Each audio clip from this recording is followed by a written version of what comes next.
Hey guys, it's your boy Stevie Ray here again for another TKN Celebrity Tournament prediction. Now this week, oh my God, brother, we have heavyweights and we have one mystery guest. Even I don't even know who the mystery guest is, but I might take a stab at it. But if I take a stab at it and I get it right, then people are going to think that I knew already.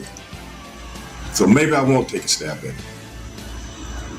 But let's get started with the combatants. Ladies and gentlemen, award-winning actor, a Mr. Robert Burke. And it seems as though the actors have been doing very, very good in recent weeks. Robert Burke, ladies and gentlemen, he is here this week. And not only is he an actor, the guy is also a New York City fireman. That's a real G. Secondly, one of my all-time favorites, man. I mean, I go back when I was a kid watching this guy in the old ABA when he had the big fro. That's the Artis Gilmore fro. And that's who I'm talking about, ladies and gentlemen. A Mr. Artis Gilmore, ABA star, NBA star, Hall of Famer, brother. I can't wait to see one of my all-time favorites do his thing tonight. Artis Gilmore. Thirdly, Olympic medalist. But I can tell you this, it is a gymnast. But that's all I know. A gymnast. Y'all gonna have to figure this one out because I'm waiting to see who it is myself. But be that as it may, an Olympic gymnast will be our third combatant. Now I want to take a stab at it, but old Ray Dog don't want to get it right because y'all think I'm cheating. So I'm gonna just leave it at that. So that's what we're going tonight. And my prediction is the two that will move forward is Mr. Artis Gilmore. Because I want to see a little bit more Artis. So Artis, you got to do your thing tonight, man. I'm pulling for you. I don't like to be biased, but it is what it is. Robert, if you can be an actor and a New York City fireman, I'm pulling for you, baby. I'm pulling for you. Let's get it done. Third one is the gymnast. I don't know who it is, but I do know. Well, I do think. I don't think they will make it across the finish line tonight. I don't think they'll nail it on the big dismount. But that's all I got for this week. See you. And I wouldn't want to be you.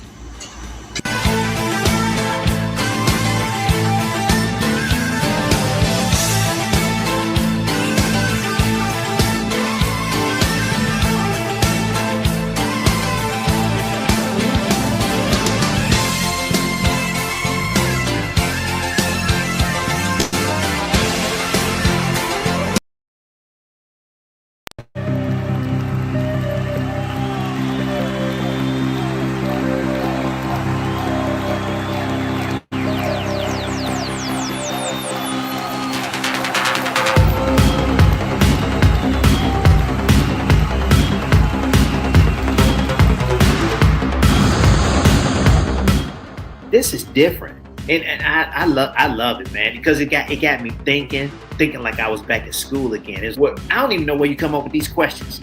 I want to know how you come up with these kids. You're so innovative. I'm like, look, I mean, your mind is good, like you said. You're a history teacher, and your mind is going all over the place. So, and it's also wonderful to hear people talk sanely to each other. You have something amazing going with the show because you're there and you're educating us. Sure. Your platform gives us an opportunity to really let our guard down. And I never told anybody in public about that experience with my dad. And on your platform, I don't know why I did that. because it's so comfortable and we're talking about things that matter. I love the little anecdote of comedy with your would you pay for it? Would you not? That I love that. I love how you added that in to kind of break up the tension a little bit because it gets serious. We want to know people's stories, I concur. and that's what TKN does, So I love uplifting human being. Last name Ferrigno, first name Lou. Lou, welcome, my friend. Thank you. That's the best introduction I've ever heard in my life. You know something? You need to quit the show and be my moderator and travel with me. Together for a majestic, out of this world, one of a kind human being. First name Vivica, last name Fox. Welcome, my friend. Whoa, that was an awesome introduction. Let me tell you that. I don't think I've ever had anyone read my resume with such flow. Avi is a poet, but he doesn't know it, but his feet show it. You're unbelievable. Last name Wilkins, first name Lenny. Lenny, welcome, my friend, to the celebrity tournament. Well, thank you for having me, and I'm excited about it. I'm looking forward to this. It should be fun. Last name Murphy, first name Calvin. Calvin, welcome to the tournament, my friend. damn, you said it just like I wrote it. But these rhymes are going to wind down as I've reached the home stretch, the one and only Tretch. I appreciate better than a lot of these rappers out there. You gave me good eargasm tonight, man. I love your voice. I love the things that you talk about. Well, you're the best I've seen. You're the Michael Jordan or LeBron James, whoever you want to make the GOAT. This is why your audiences love you. This is why you continue to great guests, and great guests beget great guests. I just want to do this again and again. I feel like I've made friends. And again, I've taken the competition part of it out because I've just enjoyed talking to you guys tonight. Oh man, most definitely. This is, I think my top. I think the intro you gave me, I gotta give it to you. I like. You deserve it. I can count my friends on one hand. Well, wait, on one finger. You. Oh man, thank you so much, my friend. Because if you don't heal from what hurts you, you'll bleed on people that never even cut you to begin with. It has nothing to do with your pain. All right. So tell him. You guys are bringing the best out of me. I mean, yes, pain is inevitable. I mean, there's a reason we have these sensors in our body. I mean, they're warning signs. In other words, something hurts. Obviously, something is amiss. But she would sit at the kitchen table looking out the window for quite a period of time while the food was getting prepared. And I wish I had took that time to sit down with her and ask her questions about her being a child, along with my aunts, my uncles, so I could not only be a blessing to her and know more and sympathize and love her more as a mother, but also to know more about myself and my sisters and understand where we've come from. This thing has drawn me out of myself and thereby drawn me into myself. But I learned a lot. And from you, I always learn something from you. Continue to work as hard as you can, because by working, Avi, you will keep yourself busy and get used to the grief. More underrated, we have Billy D. Williams, Italian men named Skippy, or Unicycle. I'm sorry, Italian men named Skippy. Put me away, Abby. Archie Bunker, the mountain climber. Ralph Cramden, the yoga instructor, or Don Corleone, the computer repair person.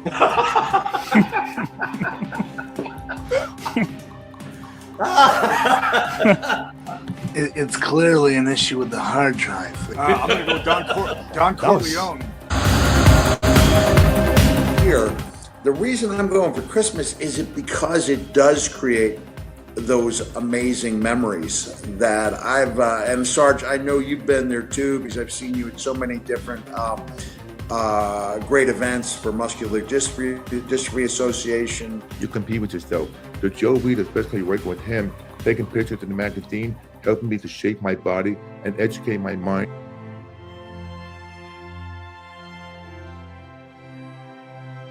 There are those of us who like to venture to the unexplored, to see the beauty in the strange and unknown. Those of us who go out there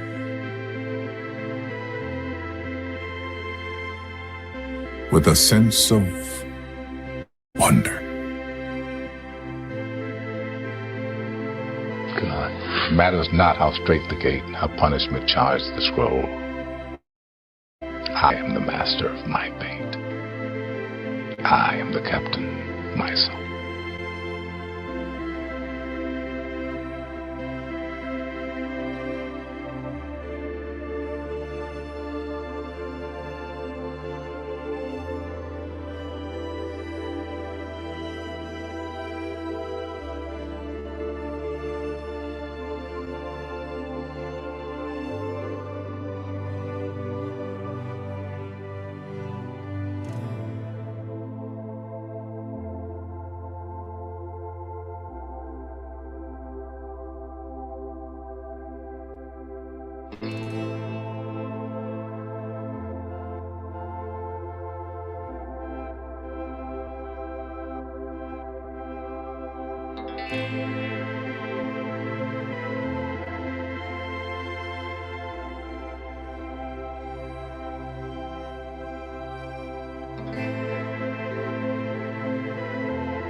There is nothing that was on TV tonight that even remotely rivals what we did on this broadcast. Hi, I'm Rick Barry, a member of the Basketball Hall of Fame and one of the NBA's top 50 players. And I'm really excited to tell you about my new relationship in the broadcasting world with the new network.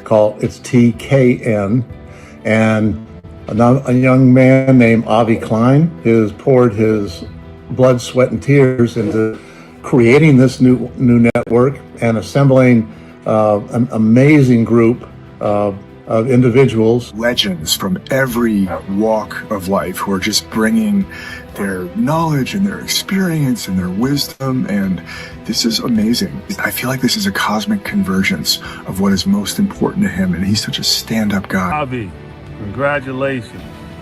I don't know anybody that can talk as much as you. Seriously, I thought I could talk. You are unreal. What you do it with class, understanding, professionalism, you're simply amazing. I told you that when I first met you, and you ran off my autobiography. It basically was a book. It was simply fantastic. And to think that you do that every show. It's very respectful, and he really connects with the artists and his audiences. And I felt like this guy's on to something, and I'm proud to be a part of this with him. And I really thank your support. I lost my father, and you were the first person to support me in all that, and I thank you so much for that. The greatest wealth is when you can share it with someone. You can share your victories, you can share your failure, you can express your deepest feelings, but the greatest wealth is to be able to say that I have a friend, and I feel an unbelievable level of wealth, and a lot of that is because I have somebody like you. Are you here to win the whole darn tournament? I don't play, I just win. Robert, would you like to win this entire tournament? You know, all those luminaries and athletes and strongmen notwithstanding, the most dangerous place on this show is between me and that prize. That's all I'm going to say. You're chomping at the bit to get in this thing. Yeah, man. I've been telling you, brother. You brought up some names to me, and I was like, I can't wait. I hope they don't see me, because it's going to be on like a steaming pot of neck bones, baby, and I'm not playing. Are you here to win the entire thing, my friend? I'll just say this, Abby. Winner, winner, chicken dinner. but are you here to win the entire celebrity tournament when it's all said and done? I saw a very familiar face in Mike Rotundo, better known as IRS, and he said that he was here for the winner chicken dinner, and I want to take away that chicken dinner. So yes, I want to win this whole shebang. Last name Smith, first name Joe. Joe Smith, welcome, my friend. Oh my God, Avi. Where did you get all of that from? Oh my God.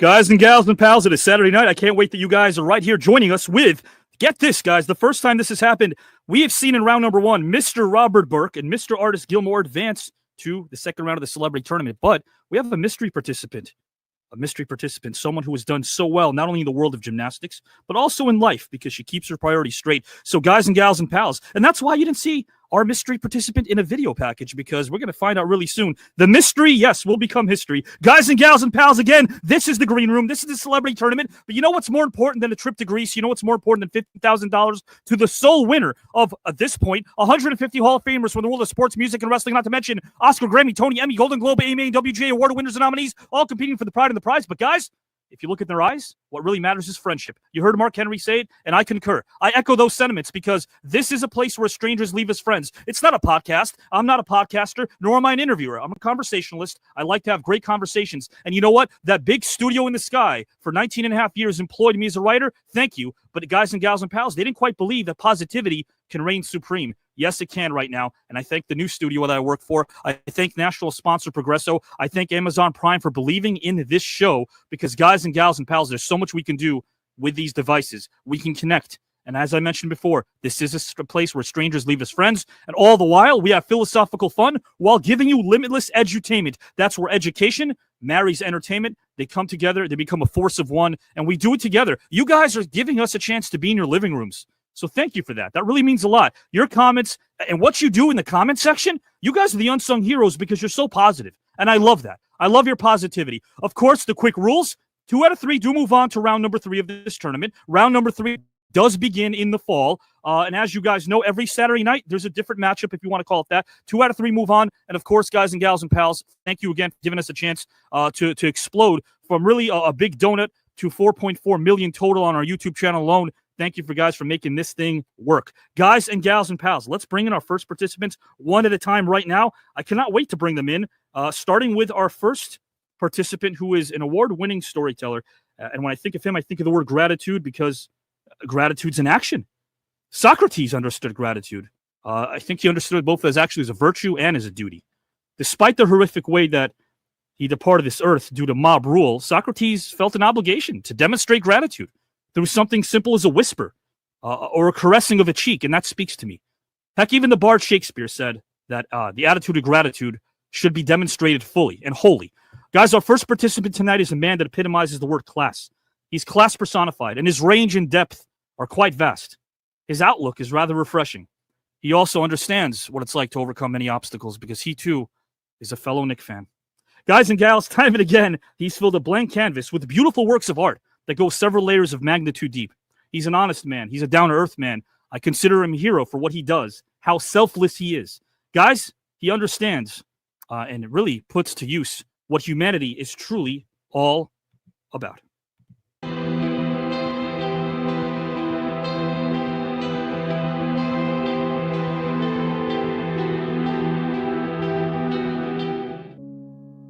No one does it alone. I've always had someone to work from, someone to work with, some inspiration, something to connect to. And to those many others who have helped me make the leap from just me to inhabit those people up on the screen, I thank you. Never give in. Never, never, never, never. In nothing great or small, large or petty. never give in. I had a moment of clarity. It was like a light going on. And I thought, I want to do that. And he had he had all those, he had all those things that you need. That he has menace, he has vulnerability, unpredictability, just all the things you need, I think, to make an actor. And I just connected with it. The journey is my journey, and it all feeds into the work.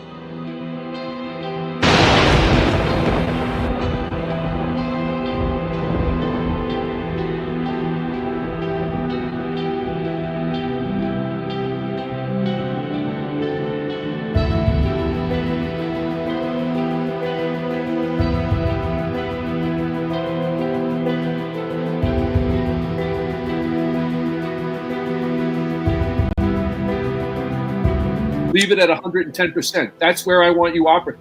And all of a sudden you're operating at 110%. You know what I mean? When a fire pivots, when a fire shifts, and all of a sudden you're like, Jesus Christ, I don't think I can do this. I don't think I can do it. So quit is the word. But it was this one common denominator. We say from jail to Yale, from Park Place to Park Bench. It doesn't care who you are. It doesn't care what you drink. It doesn't care who you drank with. And if I talk to people, and say, hey, have you ever tried this? And they said, oh, no, or I heard about it, or yeah, I went, I didn't like it. Let me get a crack at them. Hey, guys, everyone grieves differently, but after 9/11, this man did something about that grief. This man did something that really does speak to me. Got a family of firefighters, so I will always champion what this man does. I saw what they did when I was a kid growing up in Queens, New York. And I know what this man still does, and I really appreciate him for that.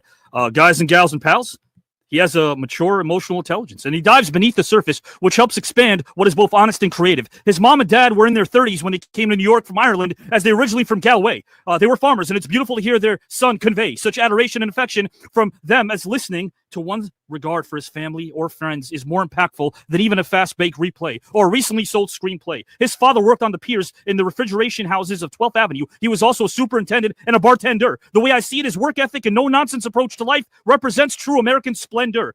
We may share the same last name, but as a child, he was inspired by another Mr. Klein who put his life on the line. This Mr. Klein was a mechanic, but he didn't need a sign or an out of line that went off the horn when he went to fight fires, whether it was 7, 8, or 9. From the fire station to even more childhood inspiration, there are others that helped with the foundation of inspiration, such as Father Michael Judge, who was a true superhero that, despite the duration, was out there to help others one-on-one as their frustration turned into elation. Guys and gals and pals, he knew that he was either going to be a police officer or a fireman, but his dad gave some sage advice. He said, I don't care what you say, I'm going to watch what you do. For me, that would suffice. As his father mentioned that the above would be on his life of work. His integrity is indeed an integral paradise. They moved from Manhattan to Northport, Long Island when he was 13. Years before his honest body of work was captured on the big screen, he got into acting through an experimental class in high school, which is what the craft is all about, beyond the pomp and circumstance or time spent in a limousine. It is also offered an internship with professional equity acting companies, which prepares an individual. Well, we're right there in front of us.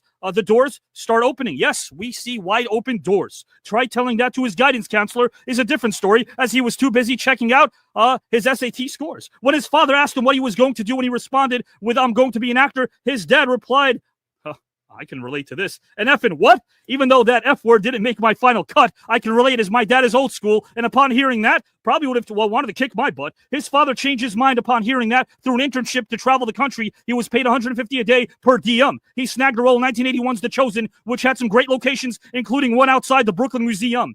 He understood that hard work was what he put himself through college as a mason apprentice laborer and a landscaper, as he was very independent and took care of himself. When he graduated college, his father passed away, and he put acting on the shelf. His lead role, guys and gals and pals, in Hal Hartley's The Unbelievable Truth, cast him opposite a dear friend of ours who was a true force. Collaborating with Hal again for the road trip, film Simple Men, is a picture that is easy to endorse. Then Hollywood producers decided that his chiseled jawline was the right one to replace Peter Weller's in the sci-fi action sequel Robocop 3. Then came Tombstone, which many can agree had us Wild West enthusiasts scream like a love-making banshee. But you know what continued? The glee, because his starring role in Stephen King and Tom Holland's Thinner still has many a devotee, and rightfully deserved, as was the Grand Marquis. He also had a role in Good Night and Good Luck, directed by George Clooney. He earned a second-degree black belt in Matsubayashi Shorinkurai Okinawa Karate, which I probably butchered. His appearance at Eddie Holland in Hulu's Boston Strangler with Keira Knightley, Law and Order in SUSVU, Smitty in Black Panther Wakanda Forever, Bart Bass in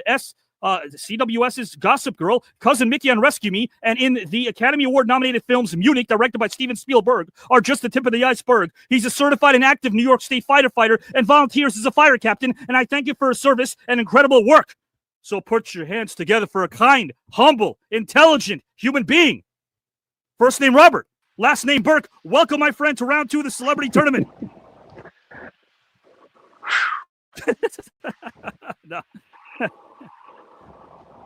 I don't know whether to believe it or play it every morning when I get up, Thank you, Avi, for such an auspicious introduction. Thank you. Thank you. I'm like, who's he talking about?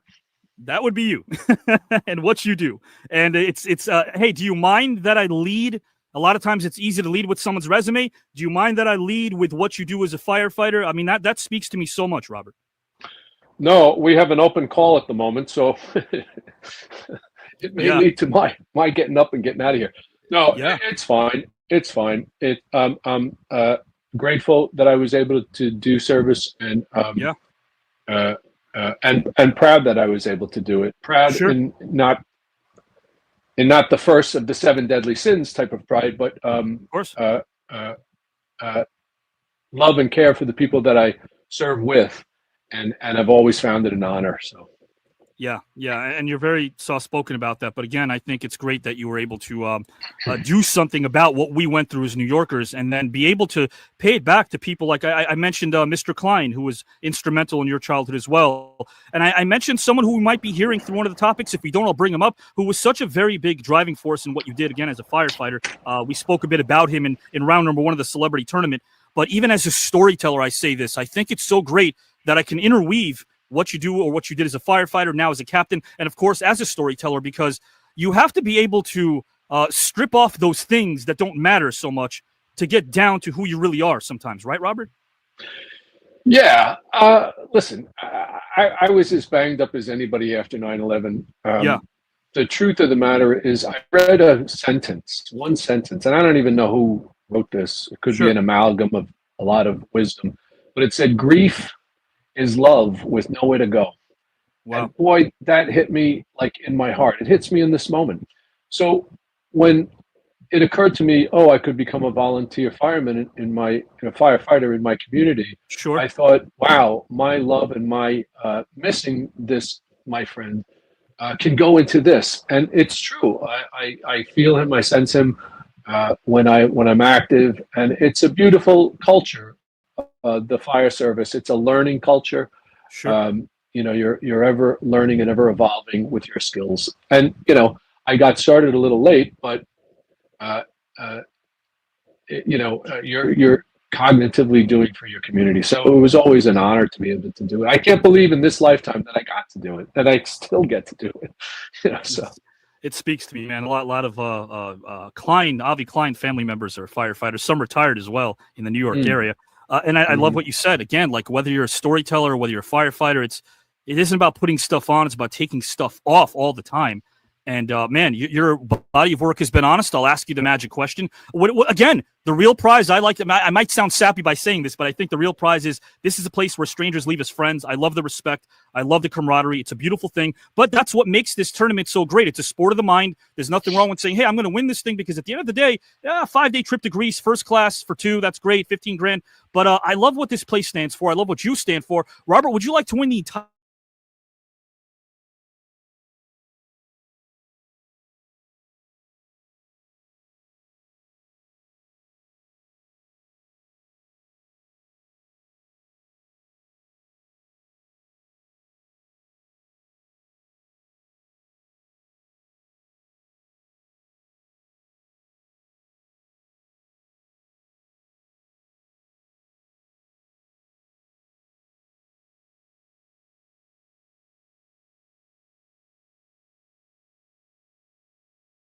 but rather given over to looking at his highlights, which are just amazing. Phenomenal. So yeah, it's nice to be here. Have you and been be to Greece, back. Robert? Have you been to Greece? Never been to Greece. My wife has been several times. Well, if you win this whole thing, would you take your wife? Would she be the one you take to Greece if you win this whole celebrity Oh tournament? yeah, probably because she knows how to get around there and what to do there. They're experiencing a wildfire condition. I didn't know that. We're watching their firefighters on different islands. And they have all the ingredients. Sure. And the fuel for these type of fires, and they're devastating. So that's my really only association with Greece at the moment is being a part of a lot of different fire service accounts that you, in a global sense, can keep up with who's doing what and what types of struggles and challenges people are facing. You've educated a lot of our viewers, and please take your roses, man. You're an awesome person. I love communicating with you. And my friend, I value your time. I'm going to put you backstage a moment, bring in Mr. Artis Gilmore and our special guest, and we'll be off to the races. Thanks, Avi. Thank you, Robert. Thank you, good sir. Guys and gals and pals, I agree with Robert. Watching this next participant's highlights can take quite a lengthy amount of time. He's one of the all-time greats, and he's also a very soft-spoken man who does a lot for people. He gives everything he has to those that don't have a voice, and I really respect him for that. Guys and gals and pals, a champion is afraid of losing. Everybody else is afraid of winning. I have a great deal of respect for my next guest because he reminds us that it's not a race against anyone else, but the real journey is only against yourself. Your unrealized potential. You might have no idea what you're capable of until you test your own limits.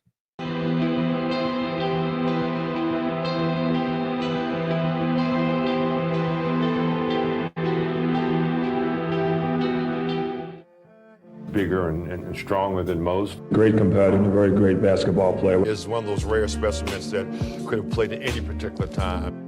Was much too clever and much too dedicated. Because they were so good and he was so good that you want to be able to do good enough that at least you can come and say, well, at least I got 40. And I respected the fact that he used a skill level to combat me. And that was the way the game was supposed to be played. I believe in love. And I believe that we all have to reach out a whole lot more to everybody, whether it's color, race, sex, this country or whatever, and just touch and see. I've been lucky enough to see people come into love, and that's what it's all about.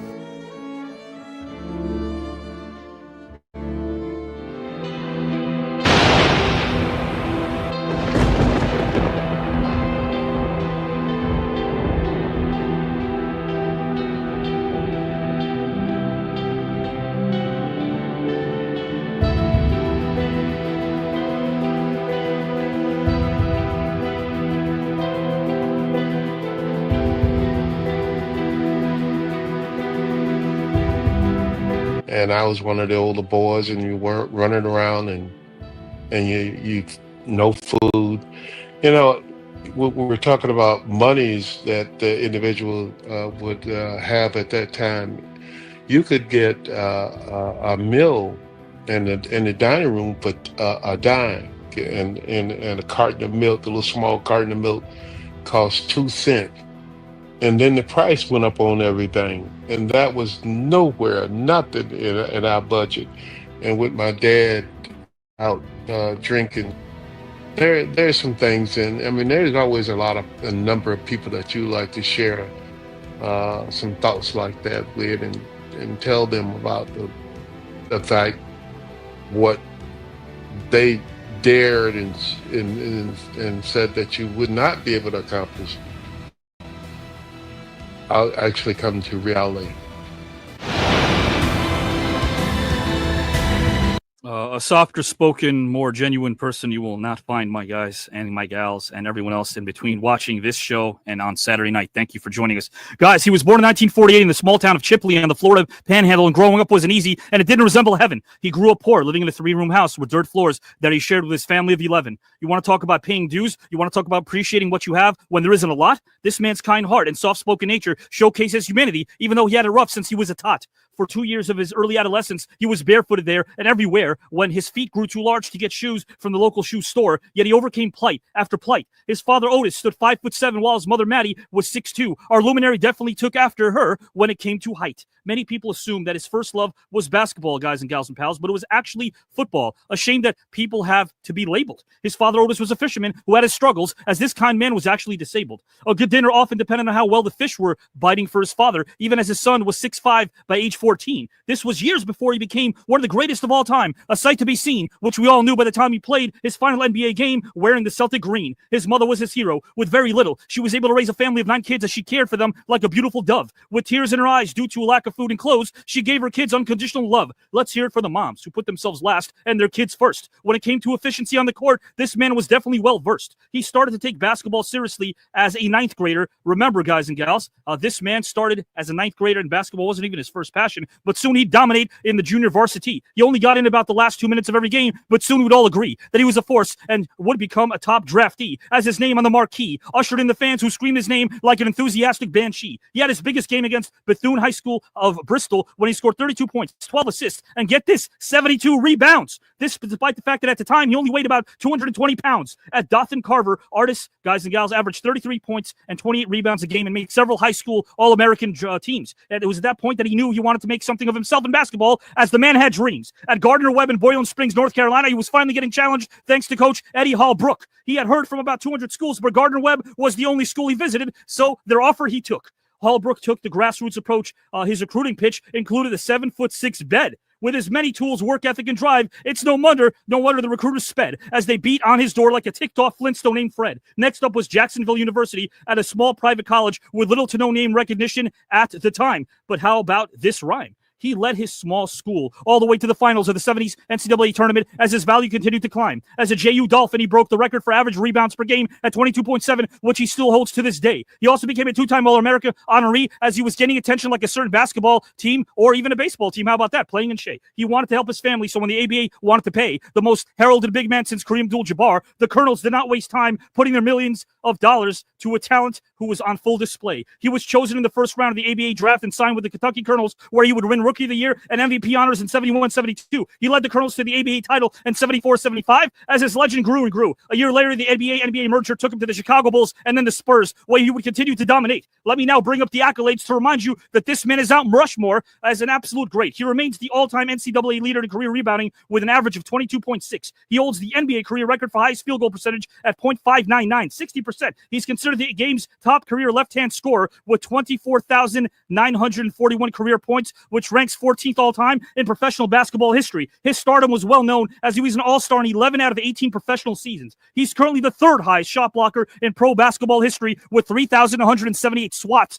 and is the 4th highest in rebounds with 16,330. He was the ABA Playoffs MVP in 75. He was the ABA Most Valuable Player in 72. He was a 6-time NBA All-Star, a 5-time ABA All-Star, the ABA All-Star Game MVP in 74, a 5-time All-ABA First Team member, a 4-time All-ABA Defensive First Team member. He was the ABA Rookie of the Year in 72, a 4-time ABA Rebounding Champion. He's part of the ABA All-Time Team. Robert Burke, I know what you mean. He was inducted into the Naismith Hall of Fame in 2011. They know his name. From Bangor, Maine to southern Spain, as the only thing bigger than his game is his heart, as he provides many people bliss. So to our large audience, sit back and grab a drink and follow it up with a Hershey kiss, as I'd be remiss if I didn't inform you that these rhymes are about to end, but no need to hiss, as I welcome a legend and kind human being. Last name Gilmore. First name Artis. Welcome, my friend, to the Celebrity Tournament Round 2 for you. Oh, Eddie, wow. Wow, deserve every word of it, my friend. Oh man, I just acknowledge that was just an extraordinary introduction, just unbelievable. You deserve it, and like I told Robert and our next guest as well, you guys give so much. Artists, when I think of you, I think of the person behind the persona. You know, we think the persona, the towering 7'2" Artis Gilmore, who grabbed more rebounds and blocked more shots than anyone on planet Earth. But then when I've become a friend of yours and we've had these very amazing conversations about humanity, I'm able to see the Artis Gilmore, the person. And I love that we're able to peel back the layers here. You epitomize why I do what I do because you're such a thoughtful, kind human being, my friend. Eddie, just incredible that you would then share that and those thoughts. And because I'm not the individual, as you mentioned earlier, that would express that, of myself. So certainly, somebody like you with that incredible voice would share that with all of the participants and the fans, especially, acknowledging your sponsors. Thank you so much, my friend. Yes. Yeah, you deserve every bit of it. And I think once these two segments are over, I'm sure that I don't want to speak for Robert or our next guest, but I'm sure numbers will be exchanged, and this will be a place where strangers leave as friends, and you guys can always keep in touch. I love that. I love how we all learn from each other. My friend, I will ask you the same question that I asked Mr. Robert Burke as well. 15 grand goes to the winner. 5-day, 5-night trip to Greece for two, first class. Would you like to win the entire celebrity tournament, my friend? Oh, it's no question about it. I was thinking about my wife and I. We are preparing to celebrate our 53rd wedding anniversary. Wow. So I am. Yes, I would love to win that challenge. She and I go on. And of course, the association. We celebrating our 53rd wedding anniversary, and my number 53. And she was born in 53. Wow. So those combinations, almost speaking it like you, Amy. And you know what? I'll tell you what, here we are on a Saturday night. You know what that might mean? It might mean that at 8:53, Artis Gilmore is going to give us one slam dunk. No pressure, my friend, but I can't wait to hear what you have to say. I love your thoughts, and I appreciate you a ton. And right with that, my friend, I'm going to put you backstage, bring you right back as we bring in our third participant. Thank you, my friend. Mr. Artis Gilmore, Mr. Robert Burke. I'm excited already. I'm having a lot of fun. And I can't wait to bring our newest member of this incredible tournament, which is why coming in at the 11th hour, I love having her here. Because before the show started, again, you could see a person's humanity. We don't judge based on a conversation, but sometimes you don't have to when they wear their humanity on their sleeve the way that she does. So I'm so happy that she's a part of this tournament. And guys and gals, it's such a last-minute edition. Again, no video package because this is a mystery participant. But as I mentioned earlier, in about 2 minutes, the mystery will be history. So let me bring her in right now, guys and gals and pals, to the celebrity tournament. Guys and gals and pals, again, thank you for commenting. Thank you for watching. We can't change the direction of the wind, but we can adjust the sails to always reach our destination. I think respect for ourselves guides our morals. Respect for others guides our manners. So speaking about respect, I have a great deal of respect for my next guest. She is class personified. She's down to earth. She's genuine. She's eloquent. She's intelligent. She has a kind heart as well. She's more than merely a champion athlete. She's a champion at life. She was born in Gilbert, Arizona to parents Chris and Kim with brother Jeremy and sisters Chelsea and Katie. With her faith in God, she always learned that opportunities can even come through difficulty. She began gymnastics when she was just 4 years old, and growing up, the gym was pretty much her home. A social life? It took a backseat as she bid adieu to many of her friends. Sayonara, goodbye, adios, and shalom. Guys and gals, as a child, she also lived in Utah for 2 years, and she fell in love with the Red Rocks University gymnastics team. Even then, she knew that competing for the Red Rocks was a passion that helped her nurture her dream. Her mother was a swimmer and decided to get all of her children involved in gymnastics, but our guest was the one who had the most talent. She was humble, brave, and a leader, like a certain Washington named George, who was also quite gallant. After 2 years at level 8, her coaches urged her mom to switch her to a different gym that could further her skills. This was years before she represented this country and gave us, all of us watching, endless chills. As she persevered like a family of 1860 pioneers amidst the bevy of cheers, well-deserved as her bravery and courage made many shed more than a few tears, as she reminded us to challenge ourselves in the face of our fears. At age 12, she moved to Desert Light Gymnastics, and soon thereafter, her coach Lisa put her into the elite program within her first week. It wasn't for the meek, as suddenly she was training 7 hours a day, 42 hours a week, years before entering this celebrity tournament that allows the winner to meet many a Greek through a language of authenticity that we speak. Being laser-focused was the driving force behind her going to the Olympics and competing. She had the unwavering support, guys and gals and pals, of her family and the encouragement of her coaches, which was anything but fleeting. She stayed away from the toxicity by simply deleting unwanted negative energy and eyeing her goals, which are worth repeating. She placed fourth at the Olympic trials in July, right before the 2016 Summer Olympics, and in 2020, she'd have quite the view. It was her time to shine, like a contestant being announced as a winner by a glasses-wearing Carrie named Drew. As she tread the competition like an X-Man named Wolverine, played by Jackman named Hugh. I'm talking about the 2020 Olympics. That's where she did it all, where she won silver on vault after Simone Biles withdrew. We all screamed and went woo, from here to Peru. Are you intrigued? I think it's time, guys and gals, to read her vast array of her professional accomplishments, which are as impressive as an alligator doing his or her thing in the Everglades. Naturally, it's time for me to list her impressive accolades. She's a two-time NCAA champion in the floor exercise in 2017 and the vault in 2018. She's a two-time all-around runner-up in 2017 and 18 for the University of Utah. She holds the NCAA record, take that in, everyone, for consecutive routines without a fall with 161. She holds the University of Utah record for most All-America awards. She was the 2016 Glasgow World Cup all-around champion. She competed at the 2014 World Championships, contributing to the team's gold medal and winning an individual bronze on vault. She has won multiple medals at the U.S. National Championships. She won a silver medal at the 2020 Olympic Games. There's no doubt that she's a winner. She will soon grace this stage with the legendary Artis Gilmore and Robert Burke, who starred in Thinner. To you, the audience, the engine that makes this thing go, you have 2 minutes to grab a snack or your dinner. Despite the name, the fame, or the acclaim, she remains the same. So dating back to when she was a beginner. So put your hands together for one genuine full human being. First name MyKayla, last name Skinner. Welcome, my friend, to round 2 of the tournament. Thank you. I'm so excited to be here. Pleasure's mine. Pleasure's mine. Absolutely. Yeah, we were speaking before when the red light went on. Gosh almighty, for someone who wasn't even interested in gymnastics at a young age, your accomplishments are overwhelming in the best possible way. Thanks. I was getting a little emotional as you started reading them all off. It's just bringing back and flooding in with tons of memories. Absolutely. Yeah. I mean, there's so many things that I think you bring to the table. And right now you're entering this next chapter of your life. I can't wait to see what unfolds in this chapter. You're excited about this next chapter, aren't you? So excited. So excited. Yeah. Very quickly, I guess I want to bring this up. Your mom didn't want you to become involved in swimming like she was. You all did gymnastics, you and your siblings, and you really excelled. Yeah, it was, I mean, from a young age, my coaches saw that I had a lot of talent, and, my mom didn't believe it. She said, what, like, she's not going to be an Olympian, that's right. A 1 in a million chance. And, I just had coaches that really believed in me and supported me. And, once I became 12 and switched gyms to Desert Lights, like, the rest was history. And gymnastics was very hard, but also very rewarding and very fun all at the same time. So I'm so grateful for the journey I had, even though it was so hard. But I wouldn't trade it for the world. I think Robert Burke put it so well before we started. I mean, to just think, and it was even Robert's nonverbals, like to do this thing every day, to do what you do every day, to stay committed every day, to make sure you talk to your body and keep yourself strong up here and not just here and everywhere else. It's impressive to do that day in and day out. I would dare say, and my dad would say this too, I don't want to compare sports. Gymnastics, easily one of the toughest sports I think that there is out there. Easily. Yeah, for sure. And I mean, there were days where I wanted to quit and give up, but just the love and support that I had from my family, my husband through the whole journey is really what kept me going through it. So love that.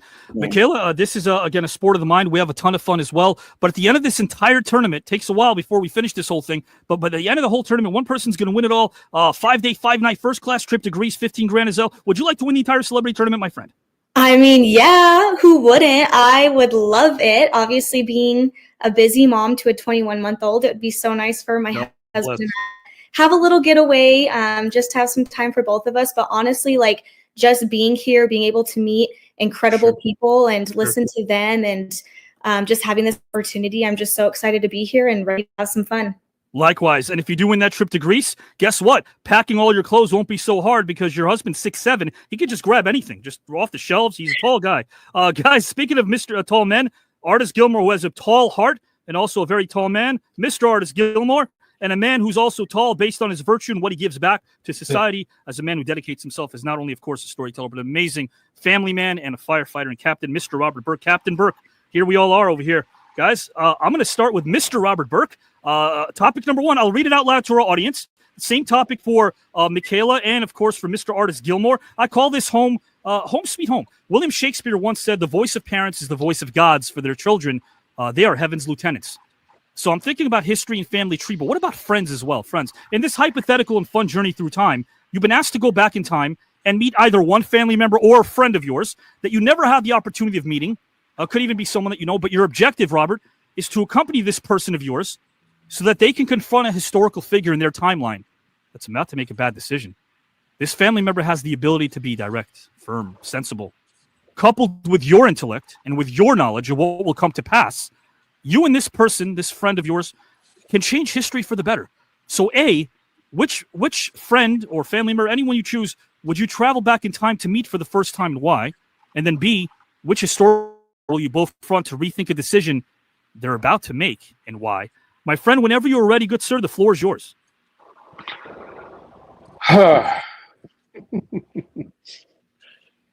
know why I'm a fireman? Because I'd rather go into a burning building than speak offhand about any subject.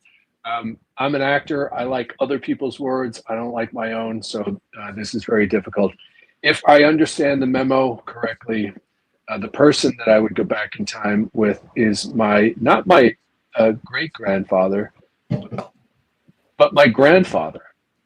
My mother was born in 1920, and my grandfather would have been born in 1845, believe it or not, older. So in 1850, he would have been 5 years old. So I would like to go back and meet him. And in Ireland at that time, in the west of Ireland, where my mother and father and all of my family still are, my parents have passed away. But when he was 5 years old, that country was experiencing, some people call it a famine, but the Irish call it a great hunger. And so I would like to accompany him to the powers that be. Now, I don't need to name them, but they were the heads of another country who thought it was a better idea to take food out of that country at that time, to kind of let things play out in terms of 1 million people starving, 2 million people having to leave the country because of, laissez-faire capitalism and open markets. And, politically and religiously, it's a minefield these days. I don't want to alienate anybody. Certainly, it's so easily to do this in a hypersensitive modern era. But also, religiously, the Irish at that time, it was almost as though the powers that be were saying, well, this is the penance you're paying in the eyes of God. God has made this happen, this famine, during, when the potatoes went bad. And why did the Irish go hungry with one crop? It's, well, because they were dependent on it. They as a society became dependent on this one crop, which wasn't, a great thing or a well thought out thing. However, I would want those powers to be, if I went back in time, before they made their decision to take food out of the country, to create workhouses where you say, well, you can come in here and work and we'll feed you. Or there were people committing crimes just to get into a prison because they knew that they would be housed and 3 hots and a cot, fed. But explain to my grandfather, who was 5 years old, why these things happened. And as a people, I think we have a very keen perspective in the world today on these things that are continuing to happen. So yeah, that's my answer to that aspect of the question. Who would I go back with? I would go with my grandfather and ask these questions of people who would take food away, who thought it was a politically correct thing to do, to just let it play out. And there's so many more aspects to that period of time, from 1845 until 1862, that you just saw the decimation of a culture for no other reason, but, well, for these reasons anyway. So. Well, I appreciate the education. No, that's very helpful. We have, Robert, we have a lot of history students in the comment section, a lot of people who that I know personally, even in the studio system, people in the same circles as you and I, who love being able to learn about something that they can't really research on their own. And I think your insight, I know how passionate you are about your background, about human beings in general, but when we talked about your background, I'm glad that you went this way. You could even go back to the 16th and 17th century. I know you didn't mention any names, but I'm thinking Oliver Cromwell. That's the name that stands out, I think. And the reason why I bring him up is, and I wasn't allowed to teach this in my history class, but we have to make sure it was very linear. But when I think about him and what he did, when people say conquered Ireland, that's kind of a nice way of putting killing tens and thousands of Irish and driving more off their land in Northeast Ireland, which was, I think, Ulster back then. And when they took the land from the Irish Catholics in Ulster, it wasn't just taking the land. They were offering the Protestants from Scotland and England to entice them to relocate to, and that caused more violence. Enticing them to even stay there and call that their home by brute force was violence, Robert. Is it still something you're very passionate about? Do you still find yourself learning some factoids about that time that you're passionate about? Well, yes, because it's happening again. Yeah. As we speak. During the pandemic and coronavirus and everything, I read somewhere where it said, if hunger is a virus, oh my goodness, we have the vaccine. It's called food. Yeah. Yeah. It's happening again and again and again. And as human beings, we just, sometimes we just don't seem to learn from the folly of it all, the needless pain and suffering and struggle. And it doesn't serve us as a species. I mean, this planet is small. It's getting smaller. The resources are finite. They're getting more finite. Just the fear people have of other people, Bill Clinton observed something one time. He said, since the United Nations has been in existence, the Irish people have been representative in every country that is experiencing hunger. And I thought, not we're the best athletes or we have the best armies, but you're feeding people. So, I keep this book here, and I'm not religious. I'm going to say that right now. I am not religious. This is a book I've had forever. It's called The Teachings of Jesus. It's all ripped up and everything. You want to see something? Look how thin that book is. That book is very thin. Wow. It's only like 40 pages. It's a very thin book. However, we don't have to learn so much to be decent people, right, Robert? No, it's very simple stuff. Who is the least of my brothers? And that's a daunting question to ask too. Sure. It's not a rhetorical, not who needs or who is in need. Who is the least? That's a tough one, boy. When you start to answer that in terms of your actions, then you're on to something. And in the modern era, people really, I think lots of times people are struggling so much to keep ahead. It's very hard to reach out. I feel like as people, maybe it's not even so much government, because I concur with everything you're saying. Even as people, I think if sometimes we don't have anyone to turn our angst towards, we turn on ourselves sometimes. And it's such a hateful thing to do. It becomes inward. So if you have a forum to speak to things that might potentially be helpful. So we have these ideas about helping people, and then you have to couple it with an action. You have to take action. And what can I do? There's plenty to do. There's so many different organizations out there. Robert, despite the reaction, what about despite the reaction, right? In what respect? So you're taking an action and you wholeheartedly believe in it. And let's say it comes from a very pure place, which I hope it does. And this is for anybody. And then the reaction of your action sometimes could, especially in 2025, it forces people to examine what their action was to begin with. And then they take a step back. And now all of a sudden they're living in fear. And their fear doesn't allow them to allow their purpose to do the work for them. They have work to do, and that's their purpose. But now their fear is getting in the way. Now it's paralysis by overanalysis. Yeah. My dad used to say, I don't care what you say or think or feel. I'm going to watch what you do. And he passed when I was very young, but he was a beautiful guy. And so again, grief is love with nowhere to go. And when you can find a place, I grieve him still. But I think you would be proud of the person I've become, not the person I've become, to heck with that, but the actions that I've taken. I think setting an example through your actions. But to answer your question, the hypothetical of going back in time with somebody, and I was reticent. I said, "How am I going to pick?" And then I thought to myself, what was prevalent at that time and what's still prevalent, pervasive today, and that is hunger. hunger, needless hunger. Yeah. Yeah. We have, and this is not political, of course, but we have enough money, any country, the US, the Soviets, and we have enough country to start wars, but not enough money to feed people. That's kind of a weird thing. There you go. I concur. Mr. Burke, you were saying? I have no more to say on the topic.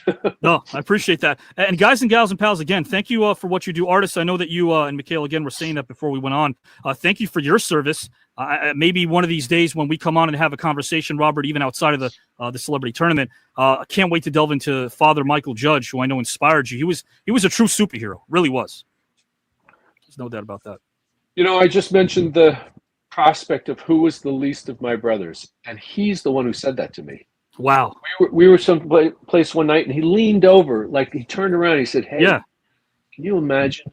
Because I remember walking down the street with him, with Father Mike, and I wear this wristband, and that's this guy. That's my friend Pat. Oh, wow. He was killed on 9/11, and he's the reason I became a firefighter. Sure. And I was walking down the street with them in New York City, and he went over and he gave a homeless guy $1, and another homeless guy $1, and another homeless. And I said to Pat, Pat, you can't give every homeless guy $1. And he looked at me with the innocence of a child. Vietnam veteran, boxer, Golden Gloves, karate champion, highly decorated firefighter in New York City. He looked at me with the innocence of a child, and he goes, "Why not? Why can't I give everybody $1? You never know." That's beautiful. What that $1 is going to mean in terms of making or breaking somebody for that moment, for that moment. And when I say moment, I mean like the word spiritual. Spiri is the word, spiri, in spiritual. When we say, what does spiritual mean? Oh, it means this. No, spiri means breath. Yes. And so in that moment, what will that $1 mean to that person? It could make or break them. Absolutely. And I never forgot these moments that I've been able to experience with certain people have been just like mind blowing. And and they inform my whole life. I think all of the mechanisms that bring me to this moment with you and sharing. Yeah, they inform my whole life, and school's open. And time to learn the lessons and continue to learn them. It's very thoughtful of you to also share their legacy and keep their legacy alive. And was it Captain Patty Brown? That's correct. Yeah, Patty Pat Brown. I'm actually sitting in the room, turned it into a little office. He used to stay with me. We used to rent this house. We'd rent rooms in this house, and this was his room. Wow. So I turned it into a bit of an office. But like I don't dwell. Sure. When the tones go, I go, and we joke because there's a couple of us who became firefighters. A couple of my friends who were detectives in New York, and they became, and we joke that he would get such a big kick out of us doing this work now because he did it at such a high level. But anyway. Well, I salute you, my friend, and your humanity as well. Guys, that's Mr. Robert Burke. Of course, we have another topic, our final one coming up after this. I'm going to ask the same very question next to Mr. Artis Gilmore and then to Miss MyKayla Skinner. It is the same topic. In the case we have viewers coming in, I'll give you the condensed version of it because I'm sure that Robert Burke, Artis Gilmore, and MyKayla Skinner don't want to hear me repeat that whole thing again. Who would? So I'll give you the abbreviated version of it for our new viewers who are just chiming in right now. Guys, this topic is all about friendship, history, family trees. It's hypothetical. Artists, in this journey through time, you've been asked to go back in time and meet one family member of yours that you've never had the opportunity of meeting ever before, and your objective is to accompany this family member of yours so that they can confront a historical figure in their timeline that's about to make a bad decision. You might be able to make a great change, history for the better. Artists, which family member of yours would you travel back in time to meet for the first time and why? And then which historical figure will you both confront and have rethink a decision they're about to make and why? My friend, the floor is yours whenever you're ready to go, good sir. Oh, wow.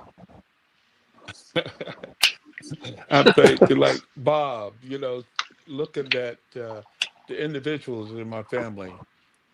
My father was born in 1900. So I would say, naturally that figure would be my grandfather. And my grandfather was born in 1883, 83, I think it was. And he was the person that certainly my father learned from. I mean, in 1900 when he was born. So, 1993 when he passed away. And so that put my grandfather back in a time where things were really, really challenging, in the country. The Jim Crow, the Negroes, and the coloreds, as it was shared, and within the area of during this time, and so my grandfather, I was just thinking that he was back there during the time of George Washington Carver. George Washington Carver was born in 1860. 64. So that my grandfather was born in 63, like a year difference in that time. And so I was thinking that if he met George Washington Carver, and this individual, and then you think about, he was a intellectual, he was a educator, and he was a scientist, he was an inventor.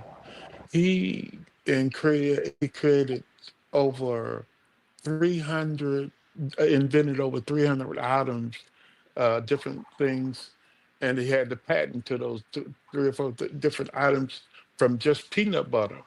And can you imagine? If my grandfather would have been able to go back and meet George Washington Carver, and they had a little conversation about the peanut butter, peanuts, all those things that he created from, and talked to him about really how he could have created peanut butter. And what's ironically about this story is that there was a gentleman named Marcellus, and his middle name was Gilmore Edison, that actually created peanut butter, which was a spread, happened to be just an incredible spread across the entire world. But George Washington Carver was the individual that really created all these patterns. I mean, from soap to every different items that he was able to develop from peanuts, except peanut butter. And this gentleman, Marcellus Gilmore Edison, was the inventor of a peanut butter spread. So with that, I think if my traveling back and been able to advise George Washington Carver how he could have went a different direction and been able to invent peanut butter. And for that, I also think about the fact that I actually graduated from high school from George Washington Carver in Dothan, Alabama, as you mentioned, Avi. But those are that would be the direction that I think that I would travel. Sure, and that's an education. I guess this was one of my exes about 8 years ago who said to me, like, what's the coolest thing about meeting new people? I say it's the not knowing. I like walking into a conversation not knowing anything about something or about anything, about everything, because then you get a chance to absorb and know by listening. And I feel like with Robert and Artis, like there are things I didn't know that I've now learned that I can store up here in the old noggin. And it's so funny that you brought up George Washington Carver, because you're right. He had like 300 and something, I can't recall, for peanuts. So many different uses for peanuts. He included, I think, flour. There were dyes. There was ink, plastic, soaps, cosmetics. And he inspired Booker T. Washington so much. Also, Booker T. Washington was inspired by him, that he actually said when he requested that when he died, he wanted Carver to be buried right next to him. And that's where he is. He's laid to rest near Booker T. Washington right now. Because of how inspiring he was to so many people, artists. And so are you. And I want to mention this before I kick it off to Miss MyKayla Skinner as well. what you did when you grew up in a family of 9 out in Shipley, Florida, I want to bring this up. You were 17 years old, and to help lighten the financial load of your parents, you decided to move in with family friends in Dothan, Alabama. Is that right? Yes, Dothan, Alabama, absolutely. That's incredible. And I mean, this family accepted me, and was just incredible, positive, blessed step for me to be able to have that opportunity available, just considering, the family environment and the way things were during those times. It's incredible how you had the foresight at age 17. I was an immature wreck at age 17. All about was my motorcycle, and God knows it wasn't school. And there you are, giving back to your family and to your parents the way that you did. It was when I read that a while ago, I was so taken aback by that. And I think we take some of the things that we went through as a youth, and the things that we think helped us progress, we keep, and then we impart some of that to the next generation. And I know how painful it was for you to talk about it last time. You had brought it up yourself, but there are so many interviews with your daughter that are out there that explain what Artis Gilmore was as a father. And I think that's such a great legacy to have, being such a very powerful parent, such an inspirational father. I don't think there's anything greater than that, Artis. Yeah, and grandparents. And grandparents. Just absolutely. And, I talked about the fact I lost my daughter. Yeah. And it's like now 4 years ago. So it's been, it's a painful trip. Sure. Just like Robert lost his colleagues in a fire. I mean, in 9/11, it just, something else that happened in 9/11.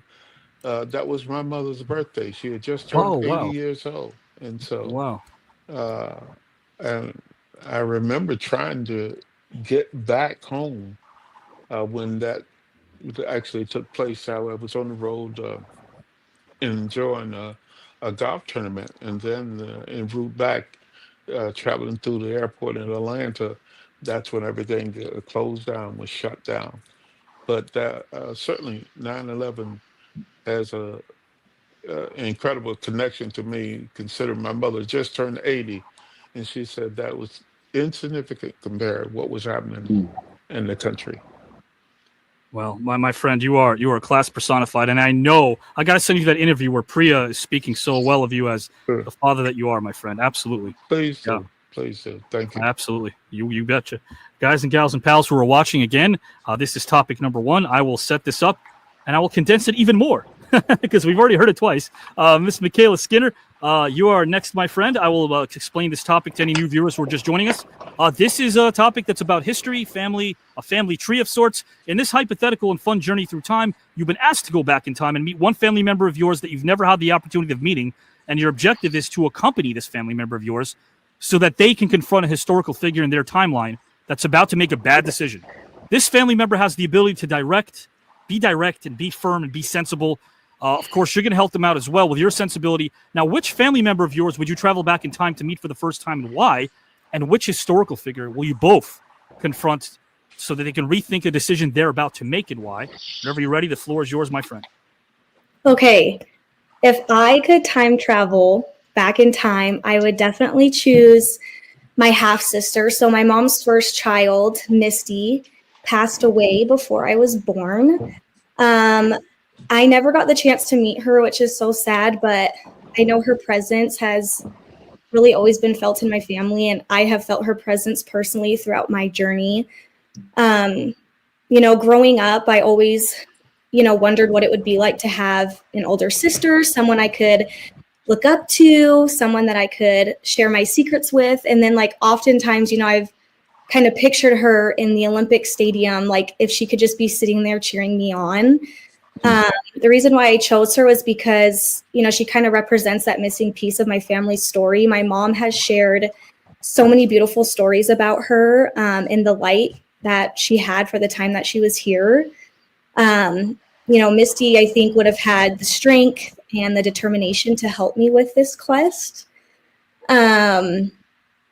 Teaming up with her would be kind of like reclaiming a bond that we never got to build together. And I really think we could make a difference in history. And I would love to see, the world through her eyes, to understand who she was and to let her know that she's still a part of us. So for the second question, I had thought about doing Mark Zuckerberg. So if you guys don't know who he is, he was the creator of Facebook.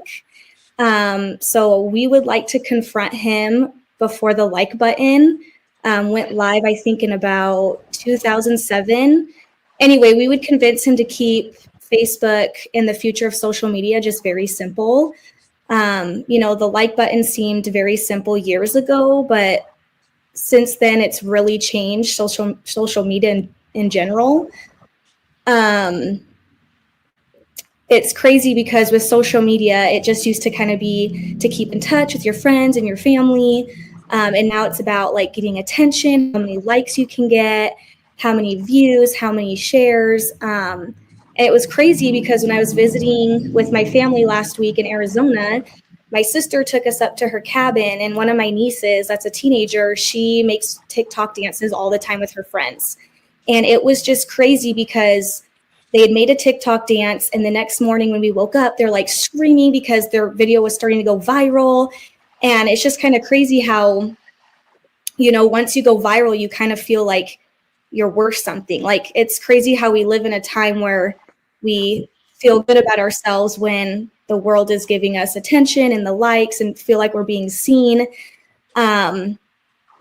Anyway, this topic, just talking about this, like, really hits close to home for me because it talks a lot about, like why we have mental health. For me, last year, I went through one of the most difficult times in my life, and it was really scary. Being in the public eye can be so hard, and I went down into like a black hole. Like, I felt like I was just sinking away because I couldn't, take care of my daughter. I couldn't be present with my family. It was just really scary because, being in the public eye, we get to be role models and we get to share little pieces of our lives with, fans, family, and people that, want to get to know us better and that support us. And it's crazy because, you could say one thing wrong, do one little thing, and, you can just be, bullied or cyberbullied online, and they can just take everything out of context, and it can just really take you to a dark place. So I guess for me, like, less is better. Wow. Yeah, absolutely. I can't imagine what you went through. I can't, because you gave so much of yourself. And even when people talk about what the Olympics represent, you're giving a part of yourself, like, to the country. You're giving a part of who you are. And you brought up how there's a lot of, social justice warriors on Facebook or on social media. And it's so sad to see people measure their sense of self-worth based on how many likes they get on a Facebook post, or how many comments, or how many heart emojis, as if somehow that propels them into this status, the elite status. It's sad to see that. And I'm glad you brought that up, because a lot of people right now in this generation are going through that. And I would love to tell them that their value is not based in who or how many people need to reinforce their value. Mm-hmm. It's not. They're valuable regardless of how other people perceive them. And unfortunately now, through this lens that we're in, the only way to gauge someone's sense of self-worth socially is through their popularity on social media, which is utterly, Robert brought up the word folly. It's utter folly. It's utter Mm-hmm. folly. It really, really is. So thank you for bringing that up. And I also want to say this. I think it's really cool that you were able to overcome your obstacles when you were coming up in the world of gymnastics, because we talked about how you had to train 7 hours a day. You would only go to school for half a day. And because of that, you had to do summer school. You were homeschooled. But you want to talk about vulnerability. I mean, a lot of people, I think I measure someone's strength based on what they overcome. And even when you were competing in front of 15,000 fans in the University of Utah, right? There were a lot of fans there. Mm-hmm. And they were all watching you compete, of course. There were a lot of moments where you, like, I wouldn't say you were second guessing yourself, but even when you think about the night before camp, we all try to find excuses to avoid what we love and what we do well. And you remember your first national team camp with Sean Johnson. You Skyped your mom and you said, I'm not going to go back, but then you pushed through. and you achieved your goals. You didn't just push through. You went from this place to that place literally overnight. You got to be proud of yourself for that. Yeah, so proud. I mean, just being that little girl getting, thrown into this Olympic route, training 42 hours a day, missing all of my childhood, missing out on family opportunities, birthday parties, activities. I couldn't travel. Like, there was a lot of dedication that went into it. But it was just my dream ever since I was a little girl to go to the Olympics. And at the time, I didn't know what it took to get there. And so once I got put into that route, it kind of became more realistic. And even after that first camp just being really, really hard, after I went back home and I prayed and I just felt like this was my journey. This was what I was supposed to do. And, I knew it was going to be a hard road, but, I just had to keep pushing it every single day, one step at a time. My big motto, my, whole Olympic journey was never giving up. And I'm so glad that I never gave up and I kept pushing through it. And I would not be where I am today without my coaches, the love and support that I had from my friends and family. They're the ones that kept me going when times got tough. Life isn't easy. Sports are hard.